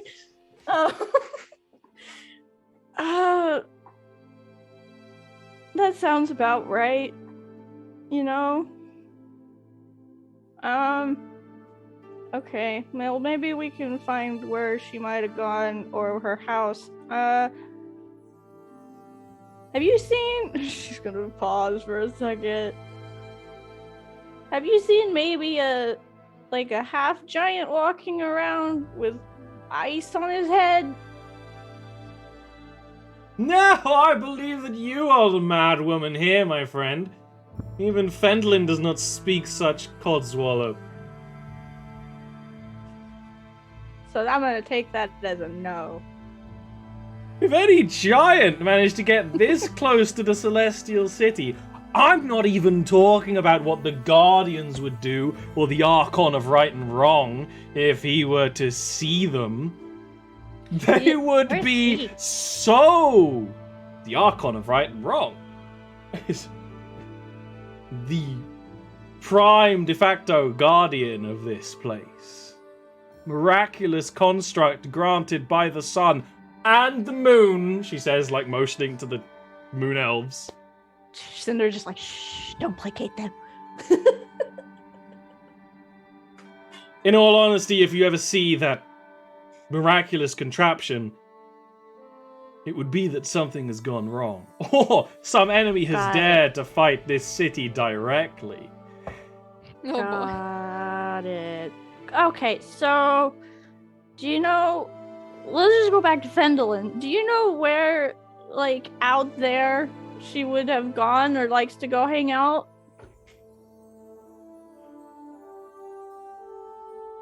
It's near the breaching grounds where surf bleeds into this place, occasionally. Surf, the world of those. The water. No, not surf, the water, surf, the place. It's where goblins and war machines thrive. Oh no. Oh, okay. There's places out there, fields, all of that sort. It's not godly for a sun elf to spend too much time out there. We're meant for the city. We're meant for here. The sun deigned to plant us.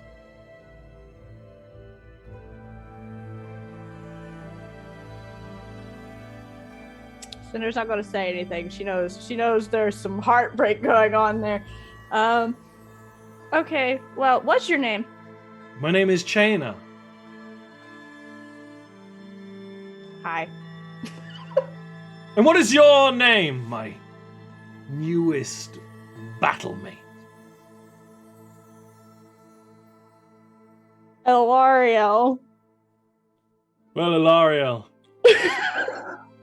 I do hope you're not planning to go across the lake to find this Fendelin. I assure you the juice will not be worth the squeeze.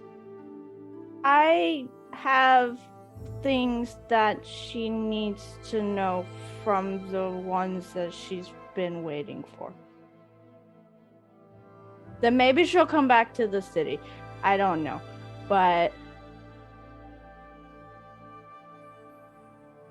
Strange. mhm.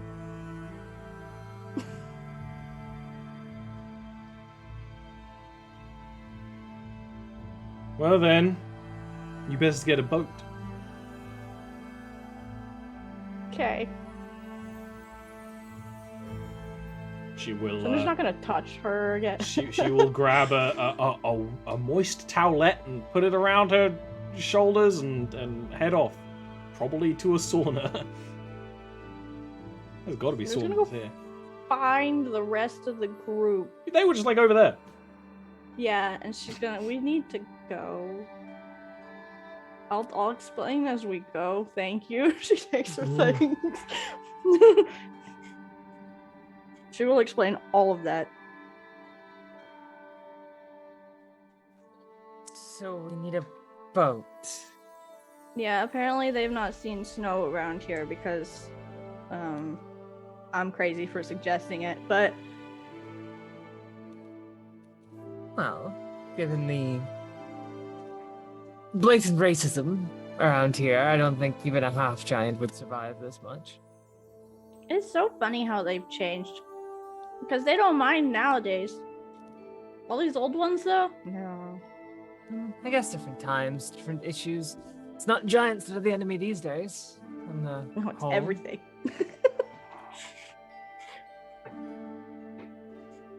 Okay, so we should probably go at least closer to the water to find a boat. Maybe we can. We don't There's even know probably where a her dock or something. Yeah, well, they did say she has a house around here somewhere, but they didn't know where.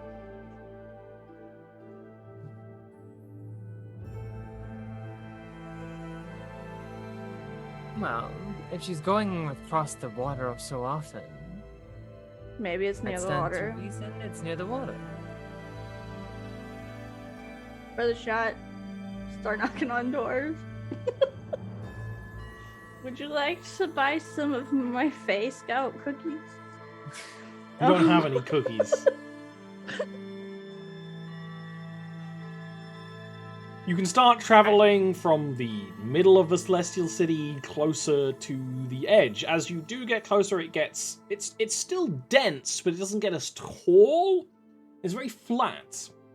There are still sort of structures and gazebos and things, but then you get to a point where you can see the very still water, and it's like the city.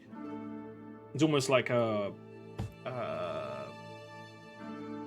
mean, it's a synthetic shoreline. It's no beach. It's just like flat water. The water is like right up to the edge. It's like if there was a wave, it would flood. But there isn't a wave. There never will be a wave. Not foreshadowing.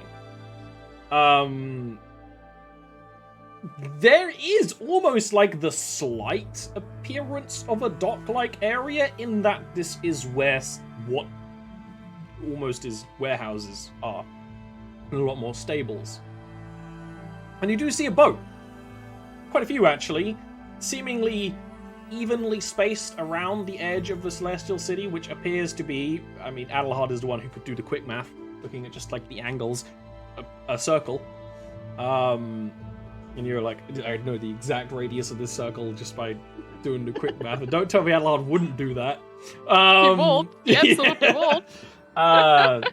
Evenly spaced around the edge of the circle on the lake are these rowboats. But there's no oars, and the front of the boat is one of the torso of one of those statues, facing outward. So there's ones for moon elves and ones for sun elves.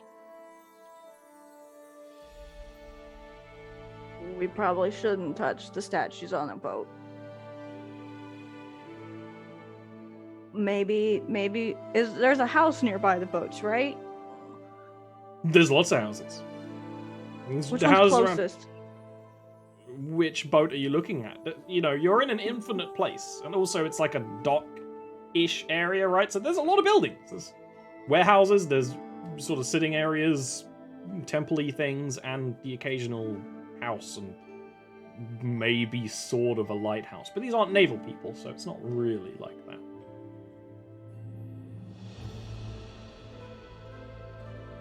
Is there a house with birds? Is there a house with a bunch of birds around it? These are elves. So I know what you're trying to do, but the answer is always yes. This is elven heaven. There are a lot of birds. You trying to find Fendelin's house in a potentially infinite place with nothing to go off of would be a DC 30 theoretically impossible check. So do we want to just try and knock on the door and ask to borrow the boats? Or do we want to just try and get on the boat and hope it doesn't drown us in the bottom of the ocean like a kelpie?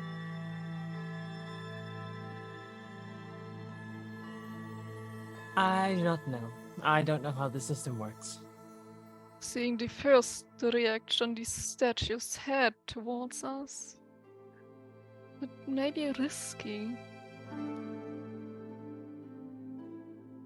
There may be a great risk in taking one of these boats. But, well, what other choice do we have besides sitting and waiting? I mean, we could knock on a door and ask someone if they're able to get on the boat and request the movement.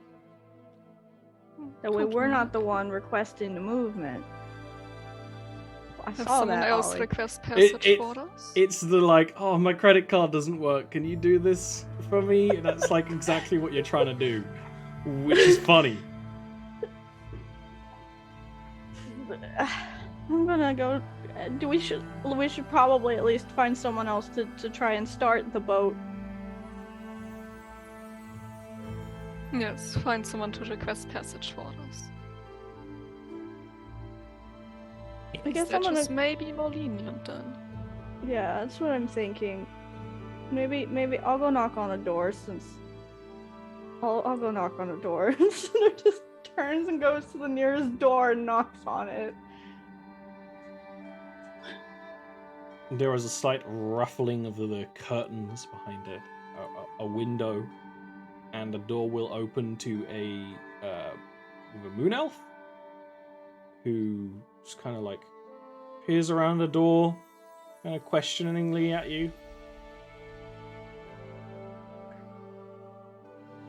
Hi, sorry to bother you while you're at your house taking what I assume was a nap. I'm sorry.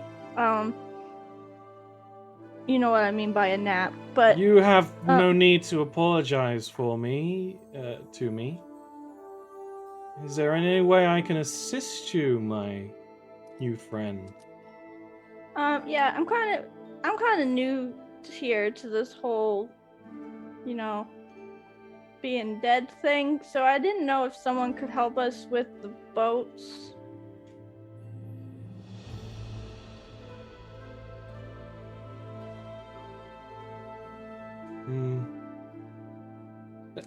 She looks over your person and you can just tell that clearly she hasn't seen something she expected to see. Like you just you understand that kind of look. You don't have to do any kind of check, but does kind of like walk around the door. The boats can take you across the lake outside. You merely ask of them. But there is very little there outside of expeditions. Are you okay? So we just fell over. Okay. No. She ate a whole chocolate bar yesterday, so I've got to watch her. Anyway, sorry, didn't mean to interrupt. The dog's concerning me today. Yeah, she just said boats take us outside when it's... But only reason to travel outside would be on expedition. Yeah, I'm looking for my dad's friend, and I need to talk to her, and I was told she likes to go out there.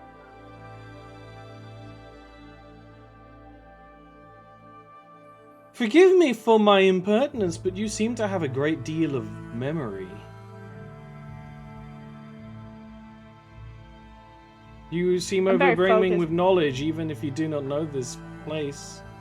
Very few who awake here would know the friends of their fathers. It takes time to rebuild those bonds. I ask a lot of questions, and I never know how to shut up, so that's probably why.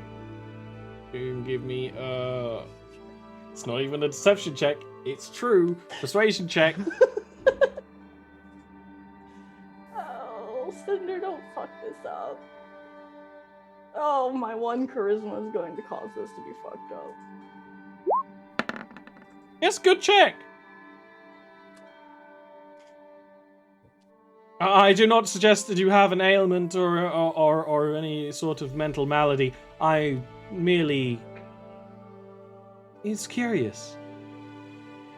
But there are few new folk within this city nowadays. She will leave the building and walk over to the boats and just sort of motion. Can you just ask her where you to take you across the water?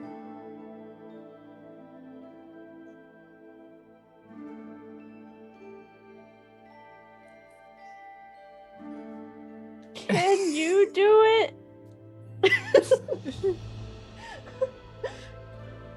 I understand that anxiety can be part of this process, but it is on the shoulders of all of us that we can help rise you up and understand what has happened and your place here with your ancestors.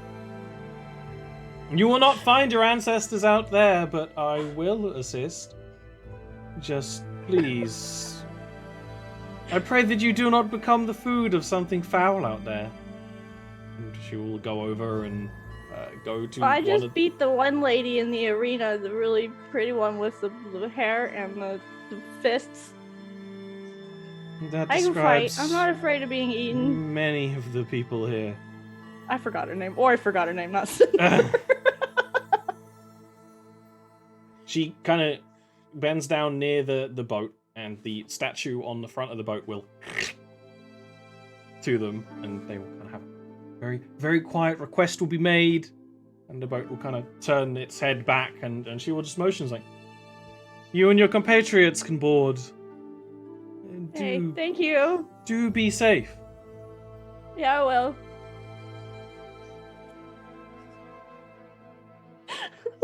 There's like, I'm not talking to the statue. The statue will get mad at me.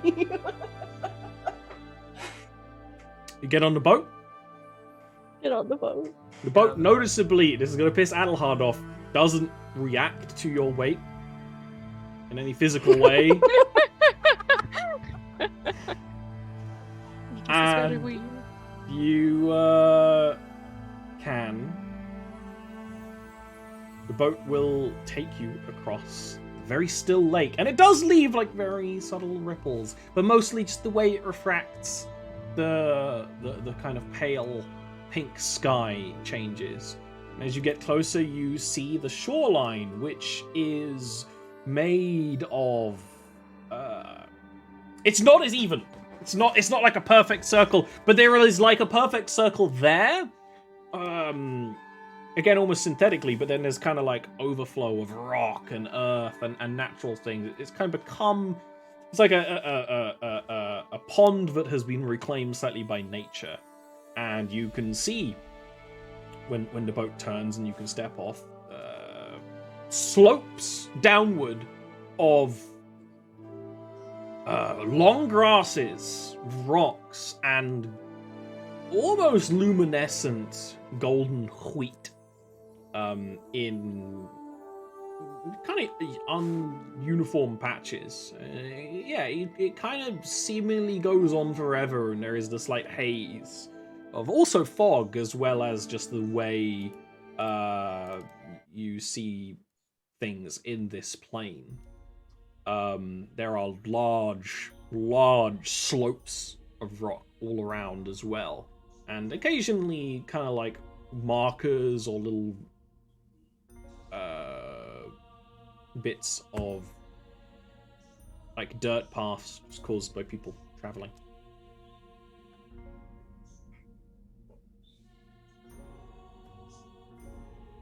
So we should probably go and look for the goblin place, maybe? Yes. Maybe she's there? And or him? Snow does seem to have issues with goblins. We're gonna round a corner. We're gonna see him like on the cover of Doom 2016, just holding a goblin up by the throat. Doom guy music fucking starts. Oh, that's a good painting idea. It is.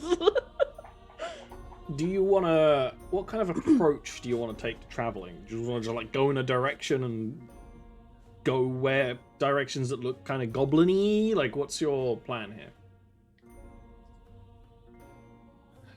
A lot of Cinder's like ranger shit, like primeval awareness, and favorite enemy is useless here. So. Well, there's tracks. I assume we can just follow them. Yeah.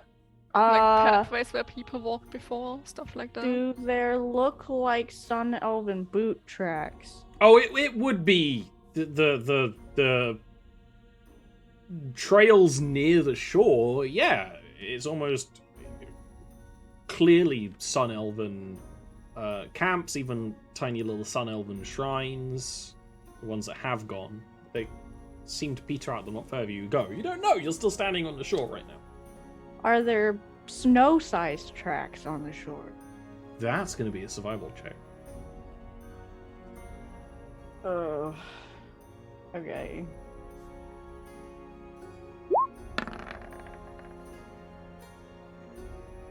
All of the tracks you see are not of a creature of snow's size, and also the longer you look, the more you realize that the tracks themselves fade in and out of reality, so cannot necessarily reliably used to track an individual. So we should probably just head in the direction that we see the most foot tracks. Sounds as good as any. I can't pick Snow's tracks out, and I can't. There's Sun Elf prints, but I don't know what foot size she had. So, Ollie, you said there is like expedition camps near the shore? Yeah, it's kind of the places where it's like they would leave things for quicker access. Is there anyone there at the moment? No, you can't see anyone. The longer you kind of focus, you can actually see animals. The way you're going on your left, if you follow the kind of little path you can see some kind of platinum-furred stags. It's kind of on the edge of your vision. Babies. Yeah. I guess we'll follow the trail with the most tracks on it. Unless there's like one trail where it seems like one has diverged and gone a different way. Oh yeah. When you start moving, you follow for a while. But then you realize that, you know, again, you're in an infinite place.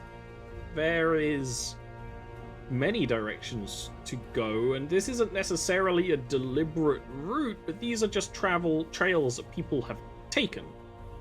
So you do come to crossroads, and you come to areas where it's completely faded away, say under a small river.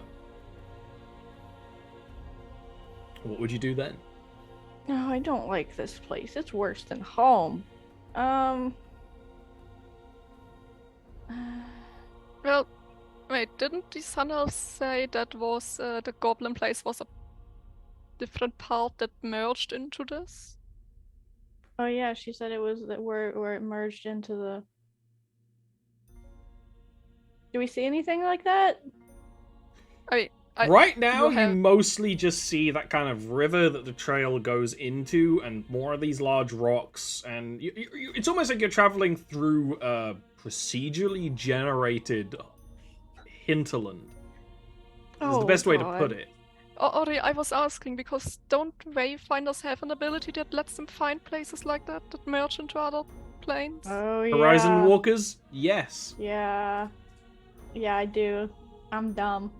Yeah, I Yeah. did mention that your Horizon Walkers would probably be useful. Leave me and my dumbassery alone. Yeah, that one. We've been using it differently, like more to what you just said, because we obviously haven't been using planar portals. But Yeah, well, there would be planar portals here. You're in the Outer Planes. You're just in the Outer Planes of Yeah. Jarviskjir, not fucking Faerun. So yeah, it would work differently. But there are also sometimes there are slip spaces. There are just small places where you can tumble between realms. yeah, That's what you're really good at looking for. But if you want to find a more specific place, I will say with that, give me a wisdom check. Because it was within a mile, and you have, you know, you have to get within that mile, and then sense it, and get it to work out. Okay, that's good stuff.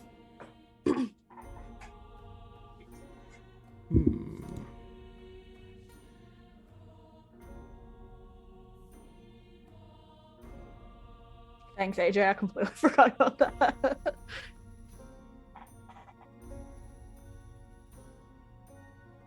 Un momento, let me just look something up. Which is never a good thing. Happening. Sophie ate a whole 300-gram chocolate bar yesterday. Why did you let your dog eat a chocolate? I didn't. She climbed on top of my desk and got it No. with her crippled back legs. She somehow got on top of my desk and got it.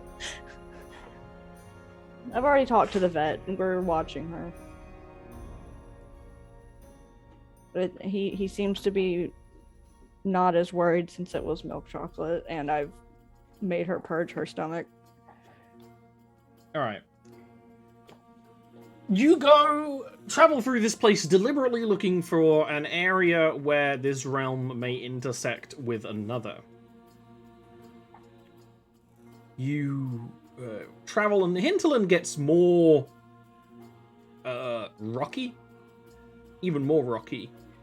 You see less and less the golden wheat, but slowly but surely more and more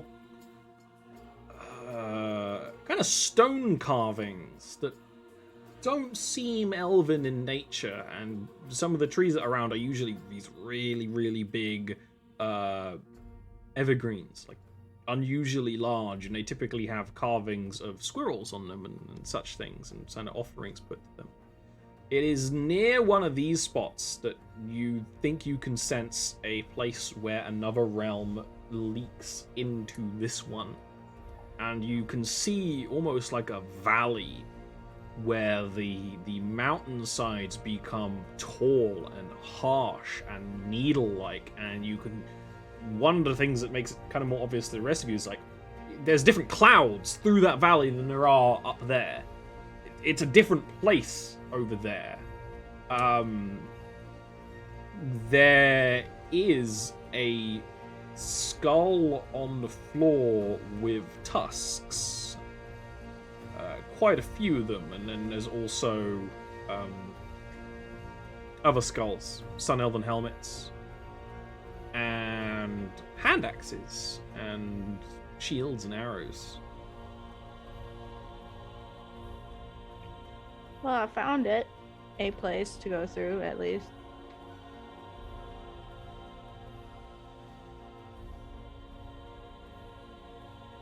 Well, you don't really have anywhere else to go. Nope. Forge ahead. Yeah, I'll go. I can go first, since I can take a hit better than you two can. Oh no, I'm not exactly a weakling. Oh, I'm not calling you a weakling. I'm harder to hit. Okay, fair. Also, can Cinder have restored those HP somehow with a spell or something? You haven't rested. If you want to cast a spell on yourself now, feel free. Yeah, I just didn't want to do it to draw attention to myself. We'll just do 2. Oh, not 3, 2. Yeah, okay. That's enough. You start moving forward down between this valley. The ground feels like grit beneath your feet. There are more and more of these skulls and quite jagged weapons made of bone and monster parts. And you soon see a campfire of some sort. That's actually a rolling ball of campfires being kind of pushed and tracked by a group of 5 or so orcs. That would be some orc shit. I love it. Should we ask them for directions?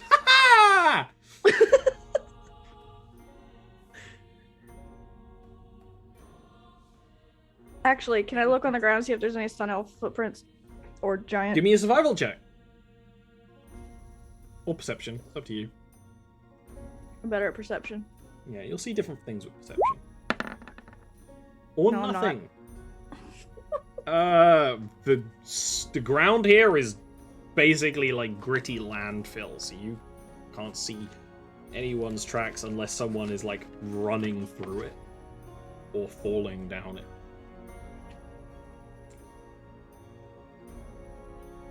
Should we ask them for directions?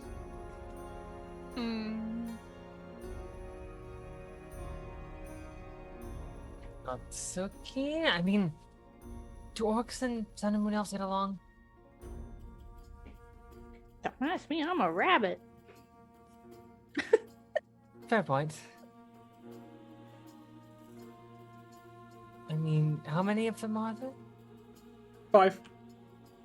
And a ball of campfires. Did they look armed? Oh yeah! This is a raiding party! Oh, okay. okay. Yeah. Let's maybe Oh, not. Dad. Let's I hold on, I have something that can make us not be seen, maybe. Wait a minute. This is a raiding party. They'll be going to somewhere or from somewhere. We should I follow say them. we follow them and see where they go. Okay. Well, if we're gonna follow them, I'd distance. rather be safe. Okay, give me your stealth checks with +10. Stealth. That is a 14. Woo! That is a 35. Yeah. Cinder just does the. just Yeah. Cinder does what? Just like, you know, like the meme of the guy just going, and it just fades out of existence.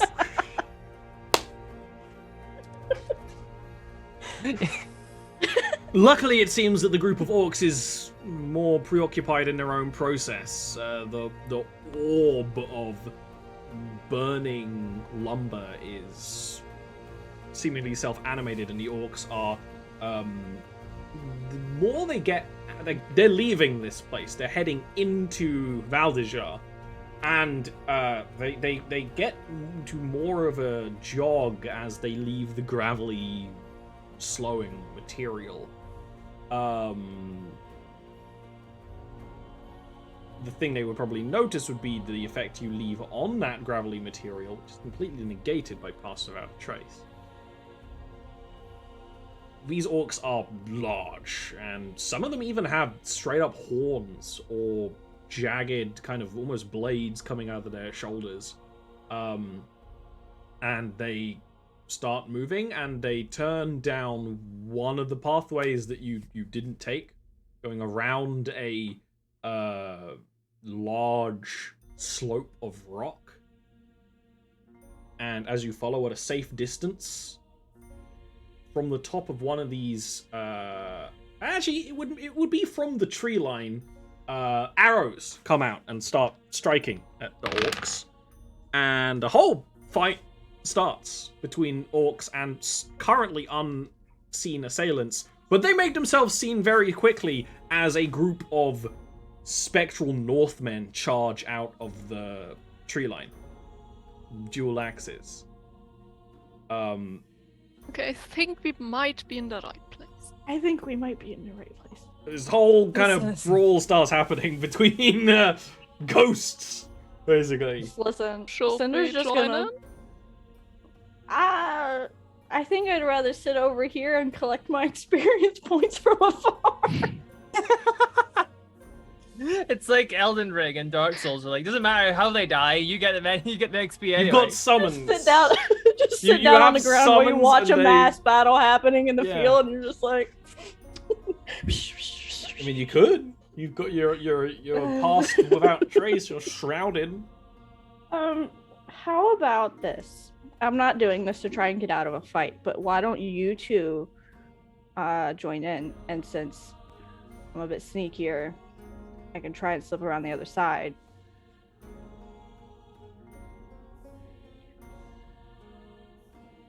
And then I'll join in from the other side.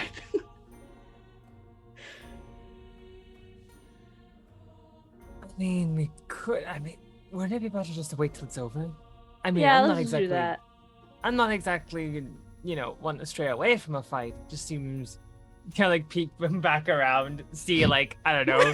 A spectral orcs- orcish head is launched in your direction and like bounces off Can I the catch tree it? you're hiding. You can give me a dex check to try and catch the head. We're just watching just like Get multiple hit. sessions of Gorn being played right now. There's just some Yeah. like Northman grabbing an orc and just pulling its head off. Well, it's more the other way. The orcs have the strength advantage here.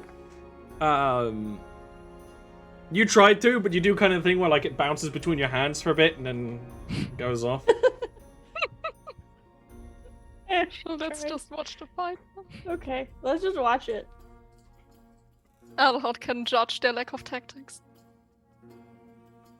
Cinder's perched up in a tree branch, just like playing with his Northmen swords. have tactics, and so do the orcs. It's just their tactics aren't Fine. book military strats. It's I mean, when I was making a schism, the strat, like the actual faction mechanics for the Northmen were you just brute force it.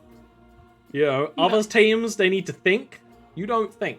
You take that out of the equation. You get in there. They do have magic users as well and all that sort of thing, But the Northmen do win. There's no surrendering or retreating from the orcs, but the Northmen win. You noticeably do not see a half-giant among them. And they go back into the trees, but through a very particular sort of section of the trees, where I mean, you can just see that there are these Northmen engravings that basically go all the way up these two tall pine trees. Should we try and approach them? They've already... Is there like they're far away, and they've already kind of gone through Okay. in the forest gate. We can try and follow them. If we're going to do it, we better do it quick. Yeah, let's go. You run through, and you do feel like you've traveled into a slightly different place, but this seems to be a bit like the Celestial City is just a different part of Valdezjar, and you see...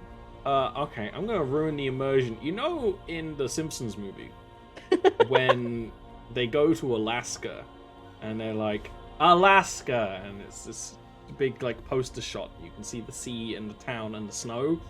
It's basically that. It's like, this is the most picturesque snow town. Again, it's pseudo-infinite, but you can see the kind of smoke, and you can see the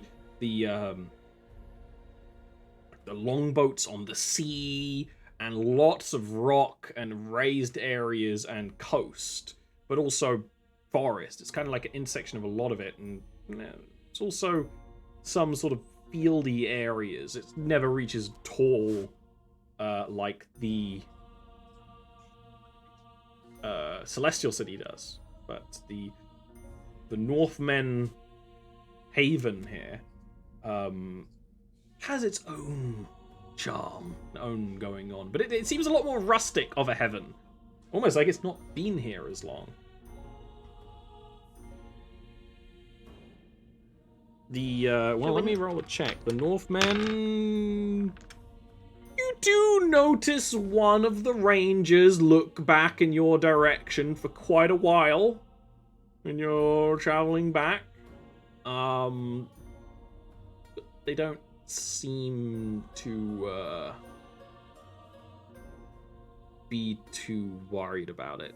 They have like a bow and blades, and they kind of put the blade back on their hip and keep on going, but at a slower pace.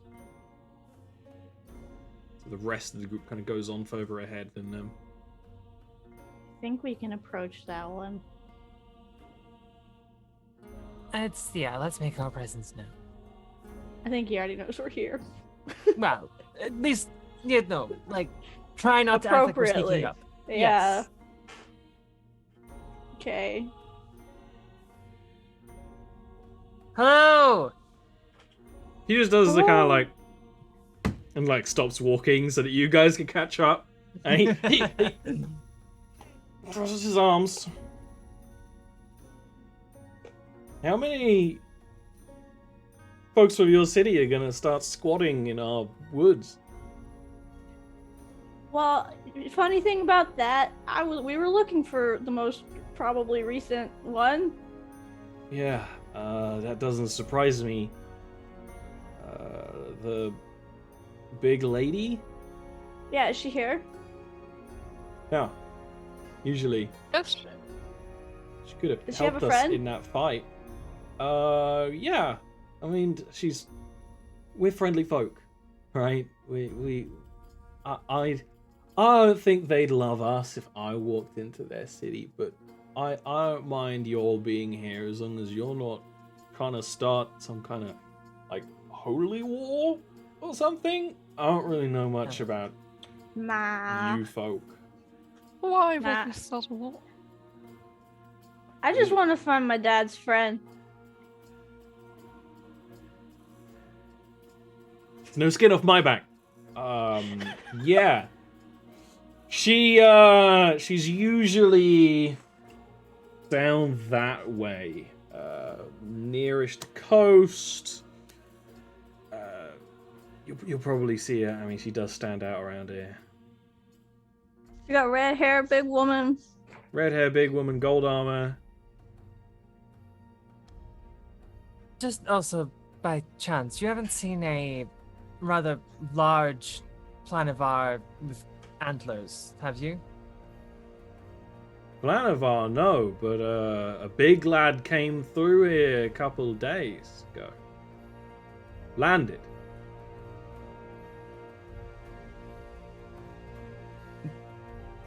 Was Did they- his name Snow by any chance? Meet and greet everyone.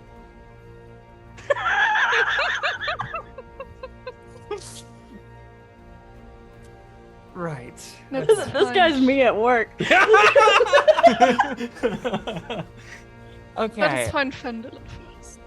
Let's go yes. find Pendle and yes. And then fine. Okay. If you all have Which would be time, we have taverns. And he'll like head off towards the Northman. Cinder's like, I could use a beer right now, but no. Also, Cinder's not thinking about this, but Cinder looks like Ballard right now, so this is not gonna go well. All right.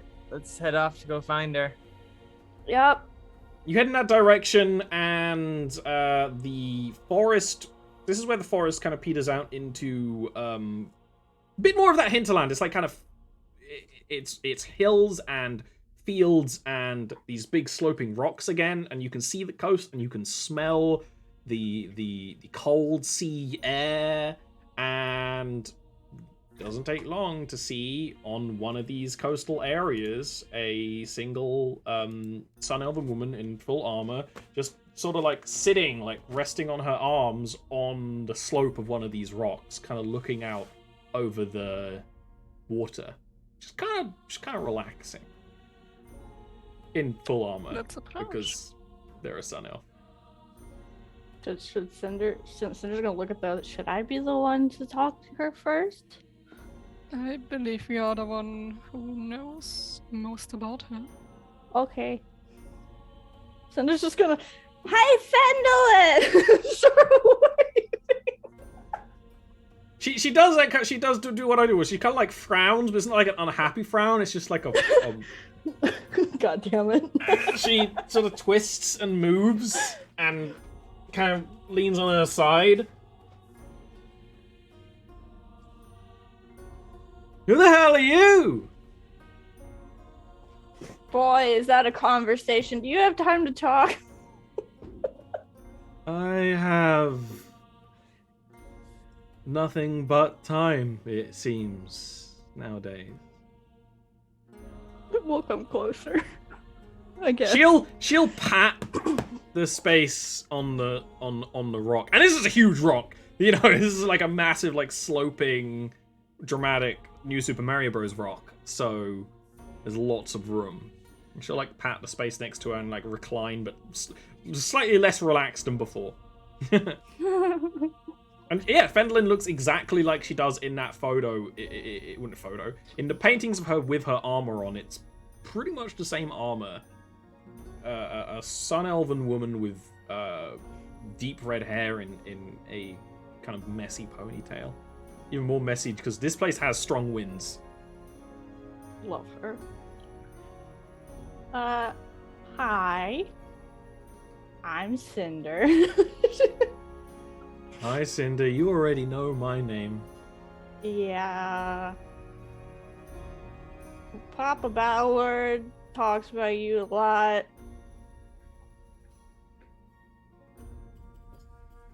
Right. I mean, who wouldn't? I'm sure. Yeah, you are kind of awesome. I'm sure there were lots of stories to tell, probably. Mhm. Sorry, I didn't mean to make you sad. We're just here. We're here. I'm not 'cause- sad. It's just it you know, can't. I don't love it here. I'm sure it was better back where I was before. But you aren't dead, right? Like none of you are. You're like tourists or something. Are you gonna tell the cop statues if we tell you no? I mean, I can tell. Yeah, we're here looking for a friend that potentially might be here, and we might be able to bring them back. She, like, stretches her arms out behind her and, like, the armor clanks as she does this. It's like, you're going to be disappointed. Why? If you came in the place before looking for someone, they're not gonna be the same person now.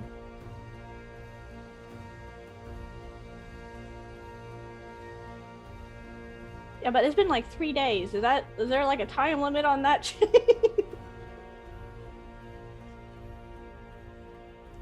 Explain, how do people change once they arrive here?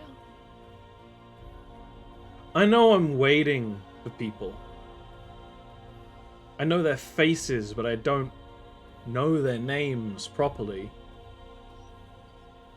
You say there are stories told about me. I don't know them. None of us do. That part doesn't come with us. I'm everything. I probably was. I'm probably the same person. Sort of. Right? I don't know. And I've got wounds that won't heal. And it's meant to be utopia. But all everyone does is sit around and spar. And there's got to be something more than that. No, there isn't.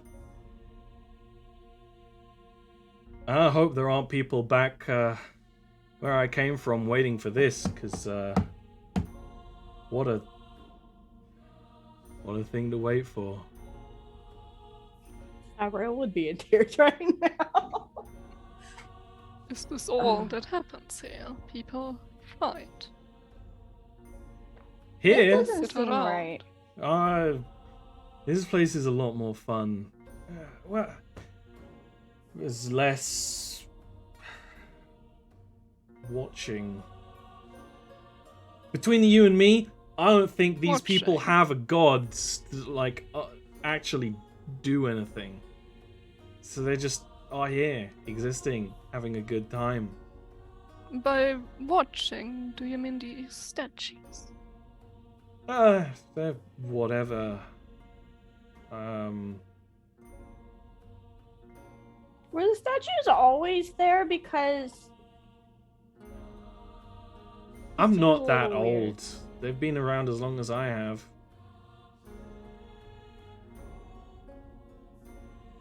I don't know how Boy, long has it's thought. been.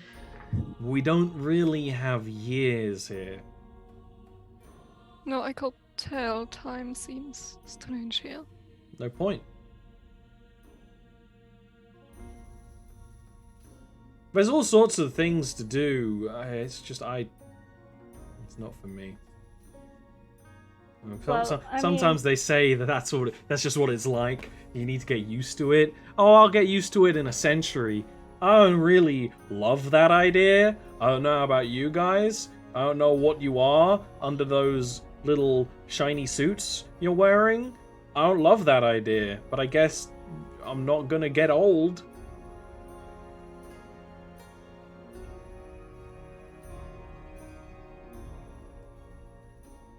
Enough about me. You're looking for the big guy, right? Mm-hmm.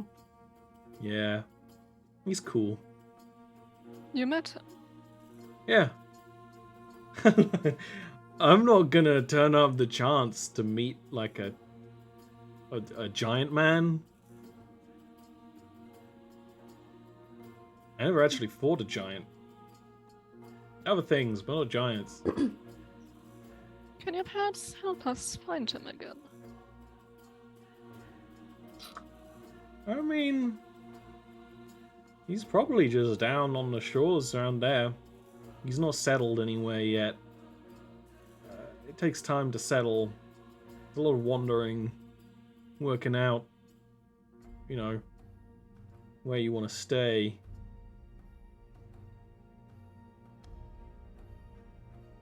Well, maybe you can go with us, and it'll give you something to do for a while. Yes, some company.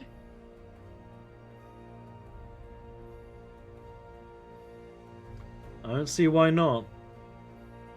Also, Cinder's gonna like reach into her bag. Cinder doesn't want to give up her new blanket, but she's going to. Cinder's gonna reach into her bag. And she's gonna pull out Ballard's robes. And she's gonna give them to her.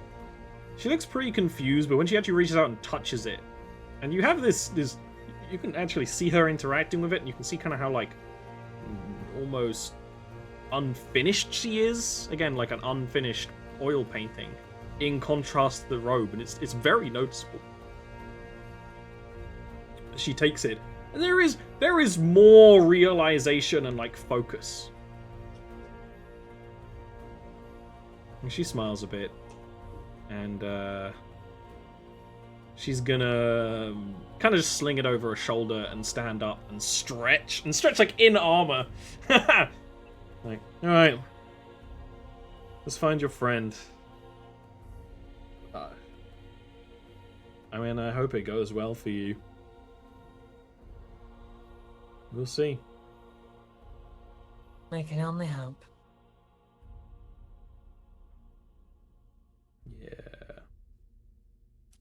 She's gonna start walking down the rocks and down towards the shore, and it's a rocky shore of dark sands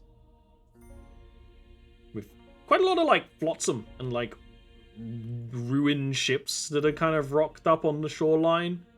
The water here is closer to a real sea. It's very dark though. It's that kind of like dark like wine water. Pretty icy and cold. So it's perfect. It's perfect for Adelhard. So, like, what's your deals then?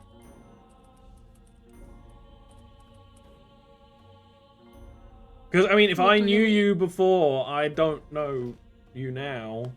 So... No, we never knew each other. Alright. I only know you from the stories that, you know, Ballard and them talk about. What do they say?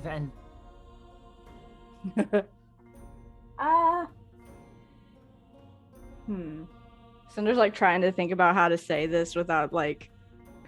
Ori doesn't want to go into full-blown fucking stories right now. Oh no, my rock! Whoa. It fell off. It fell. They miss you, and that you were awesome fighter, and that you were really cool, and you did a lot of cool, strong things. And she just starts telling stories, and like as they walk, yeah. She seems happy about it, but there's just a big sadness in those eyes. Yeah, you are talking to like someone with omega depression, basically. Was there something that Jensa wanted to bring up? I think Jensa was gonna bring up the snow staring at the painting story. Are you? Cinder does not bring that one up. Cinder does not bring that one up. Do it! Do it! Do it, it will be funny. Well, I got the Sabra vibe or from Calamel Ollie getting that it's pissed gonna be a at... mistake. Nothing is a mistake. It's all just a living world.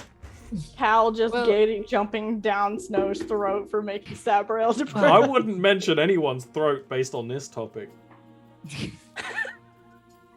I wasn't around when it happened, but I did hear of one time that while the group, along with Sabrael, were traveling in his tower, Snow took quite the liking to one of your paintings.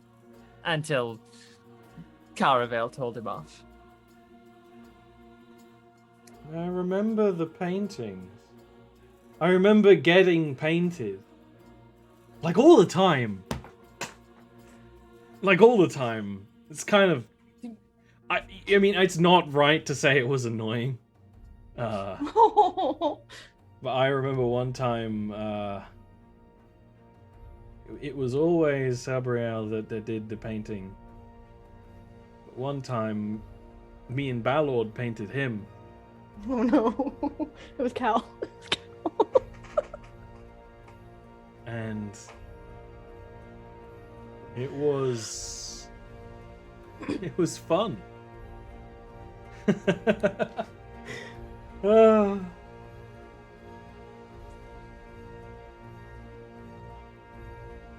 I hope they get here soon.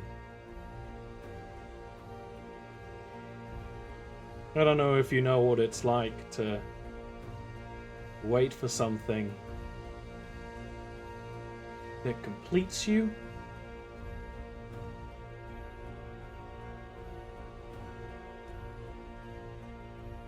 Nah, you're just a bunch of mortals. You don't know jack about that, huh? I'm not, but I don't understand a lot of that.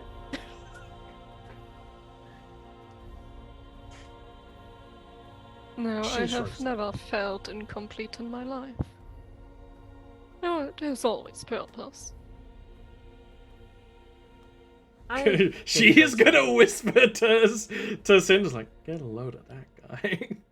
I know. He's really cool though once you get past the giant icicle up his butt. But he's really cool.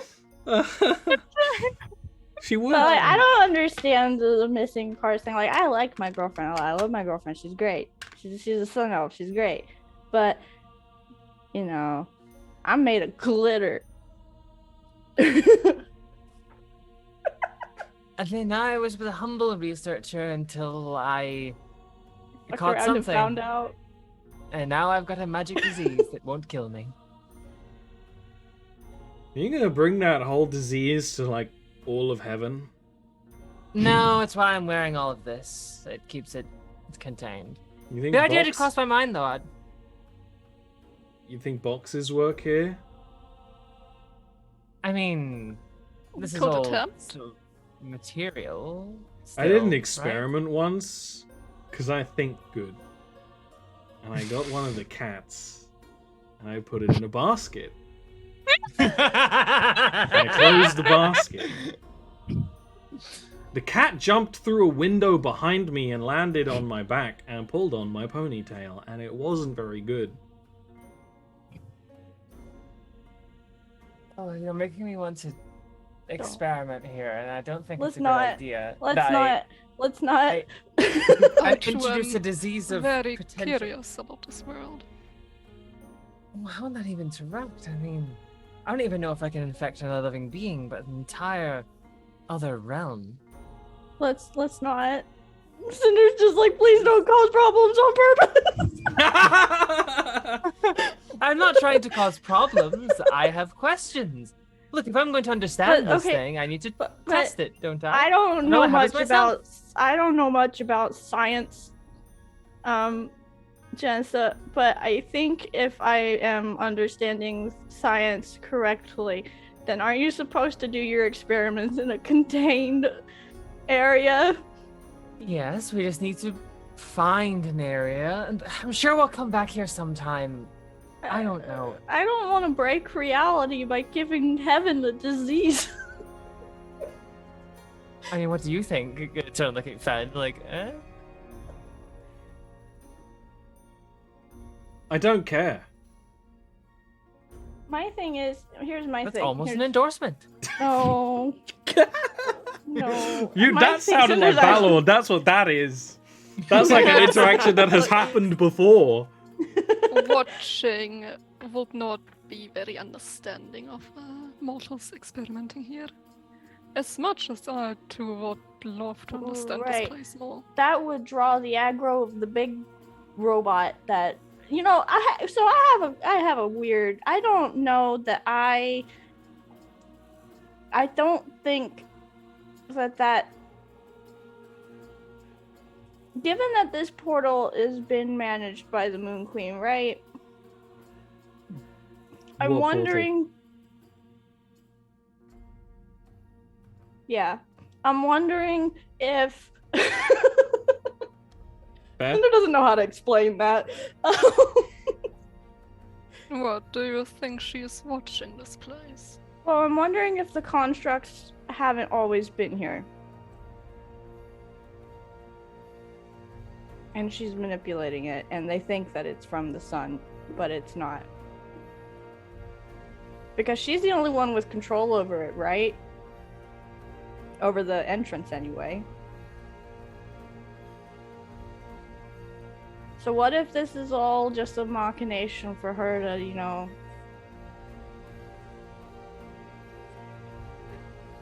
I do not trust this woman, but that is very foul. And Are you suggesting she's trying to control heaven? it Didn't- seems wasn't ridiculous it- even for her level of control. Never underestimate the power, Grady. She's already mind controlling people, right? I doubt she would Cinder control the sewing. afterlife. He's a mistrust. Well, I don't trust the statues. They seem like they're weirdly standing out to me and disjointed from the rest of it. I don't. Cinder's looking at this as an outsider from heaven stuff because she doesn't have anything to do with that shit. She just turns the glitter into this fucking god. So she's just like, just seems a little weird, especially considering what Fen just said. It's not a fun place. I wonder what the purpose of this place is. I don't know. There must be one. Fen is trying just to like say- comfortably smirking as she's walking. She is Cinder's- amused by this conversation. Cinder's breaking the fourth wall. Like, this is something's not right here. Well, I think this is a great place to take a little break for today, and we can come back next week. I hope you've enjoyed your round flight to heaven. Surely nothing will go wrong, and you'll find Snow perfectly fine. I feel like I'm Yeah. right. I feel like I'm right, and I don't like it. If it all goes wrong, don't worry. We can just infect heaven with whatever disease it is. Yeah, hell yeah, that's Yeah. gonna be fun. It would be hell Yeah. yeah. I was tempted before we finished to like sneakily like draw a little blood and maybe like give it to Fen. Like, hey, if you ever feel like just burning the place down, kind I of. feel like that's probably beyond Fen's dissatisfaction to like, I'm going to release Destroy smallpox heaven. Full on into anarchy. heaven. Don't give her a nuke. I don't think she's, We don't even know if it she's works. just apathetic. She's not like... Oh, or I'll be like thingy, just like a little blood in the needle and like, oops, Anarchy. I need to tie my Fight laces the and gods. stick, Fight the system. I don't think stick there a is needle, a little God blood in it in the there. ground, see what happens. No, that's the that's mega what Cinder's conspiracy theory. That's what Cinder's getting at. There's no God here. So this isn't. Cinder doesn't think that this is what it actually is projecting itself to be. Cinder thinks this is some weird, fucking quasi. She's gotta talk to Sabrel when we get back. Well, that'll be for next time, but we're done here for today. And we're gonna go and say around the table, and you can talk about the things that you do, starting with AJ. Oh shit, it's me first. Yeah, it's not usually you. We got 2 people gone, so the system is all out of whack. So I've been doing a lot of Warhammer stuff. You can go see that on my Twitter. That's pretty much it. I've been doing Alright. a lot of Warhammer. Quills. Just the usual stuff for me. I've been kind of busy doing more actual recording of stuff. So not as many little meme posts. I did have a little burst. I had a little burst from including some Shadow the Hedgehog meme. And New War Bridge is still being worked on. Hopefully it'll work out and it'll release nearish the time the Duviri Paradox releases, which is the actual next big update. And Warframe will be big in the algorithm, and I get loads of views and loads of YouTube money. That'd be fantastic. But yeah, other than that, nothing else too big for me. Just the usual. And Ori. Hello, I'm alright. I do art full time as my job. Commissions are open. I have bills to pay, and potentially, if I get enough money, birthday present to buy for myself. So yeah, I'm gonna post my link in the chat. But yeah, hit me up for your arts. All right, and then there's me. This show is supported by Patreon. Supporters of $5 or more get access to the extra Patreon recorded shows. They are on hiatus right now, but there's a huge backlog. There's like 4 or 5 full series now, ranging between like 10 and 30 episodes each series. On Patreon, there's a whole bunch more on YouTube. Patreon supporters help me doing this. There's also going to be a lot of news on Patreon soon about the full Jarviskjir complete system. Not using D&D. There will be a conversion at some point. This campaign will probably still always be D&D because it just fits better. But the Patreon content there will be some teasers to that and maybe some rules. But that's going to be a whole thing. Stay tuned on the Twitter and Discord and Twitch about that.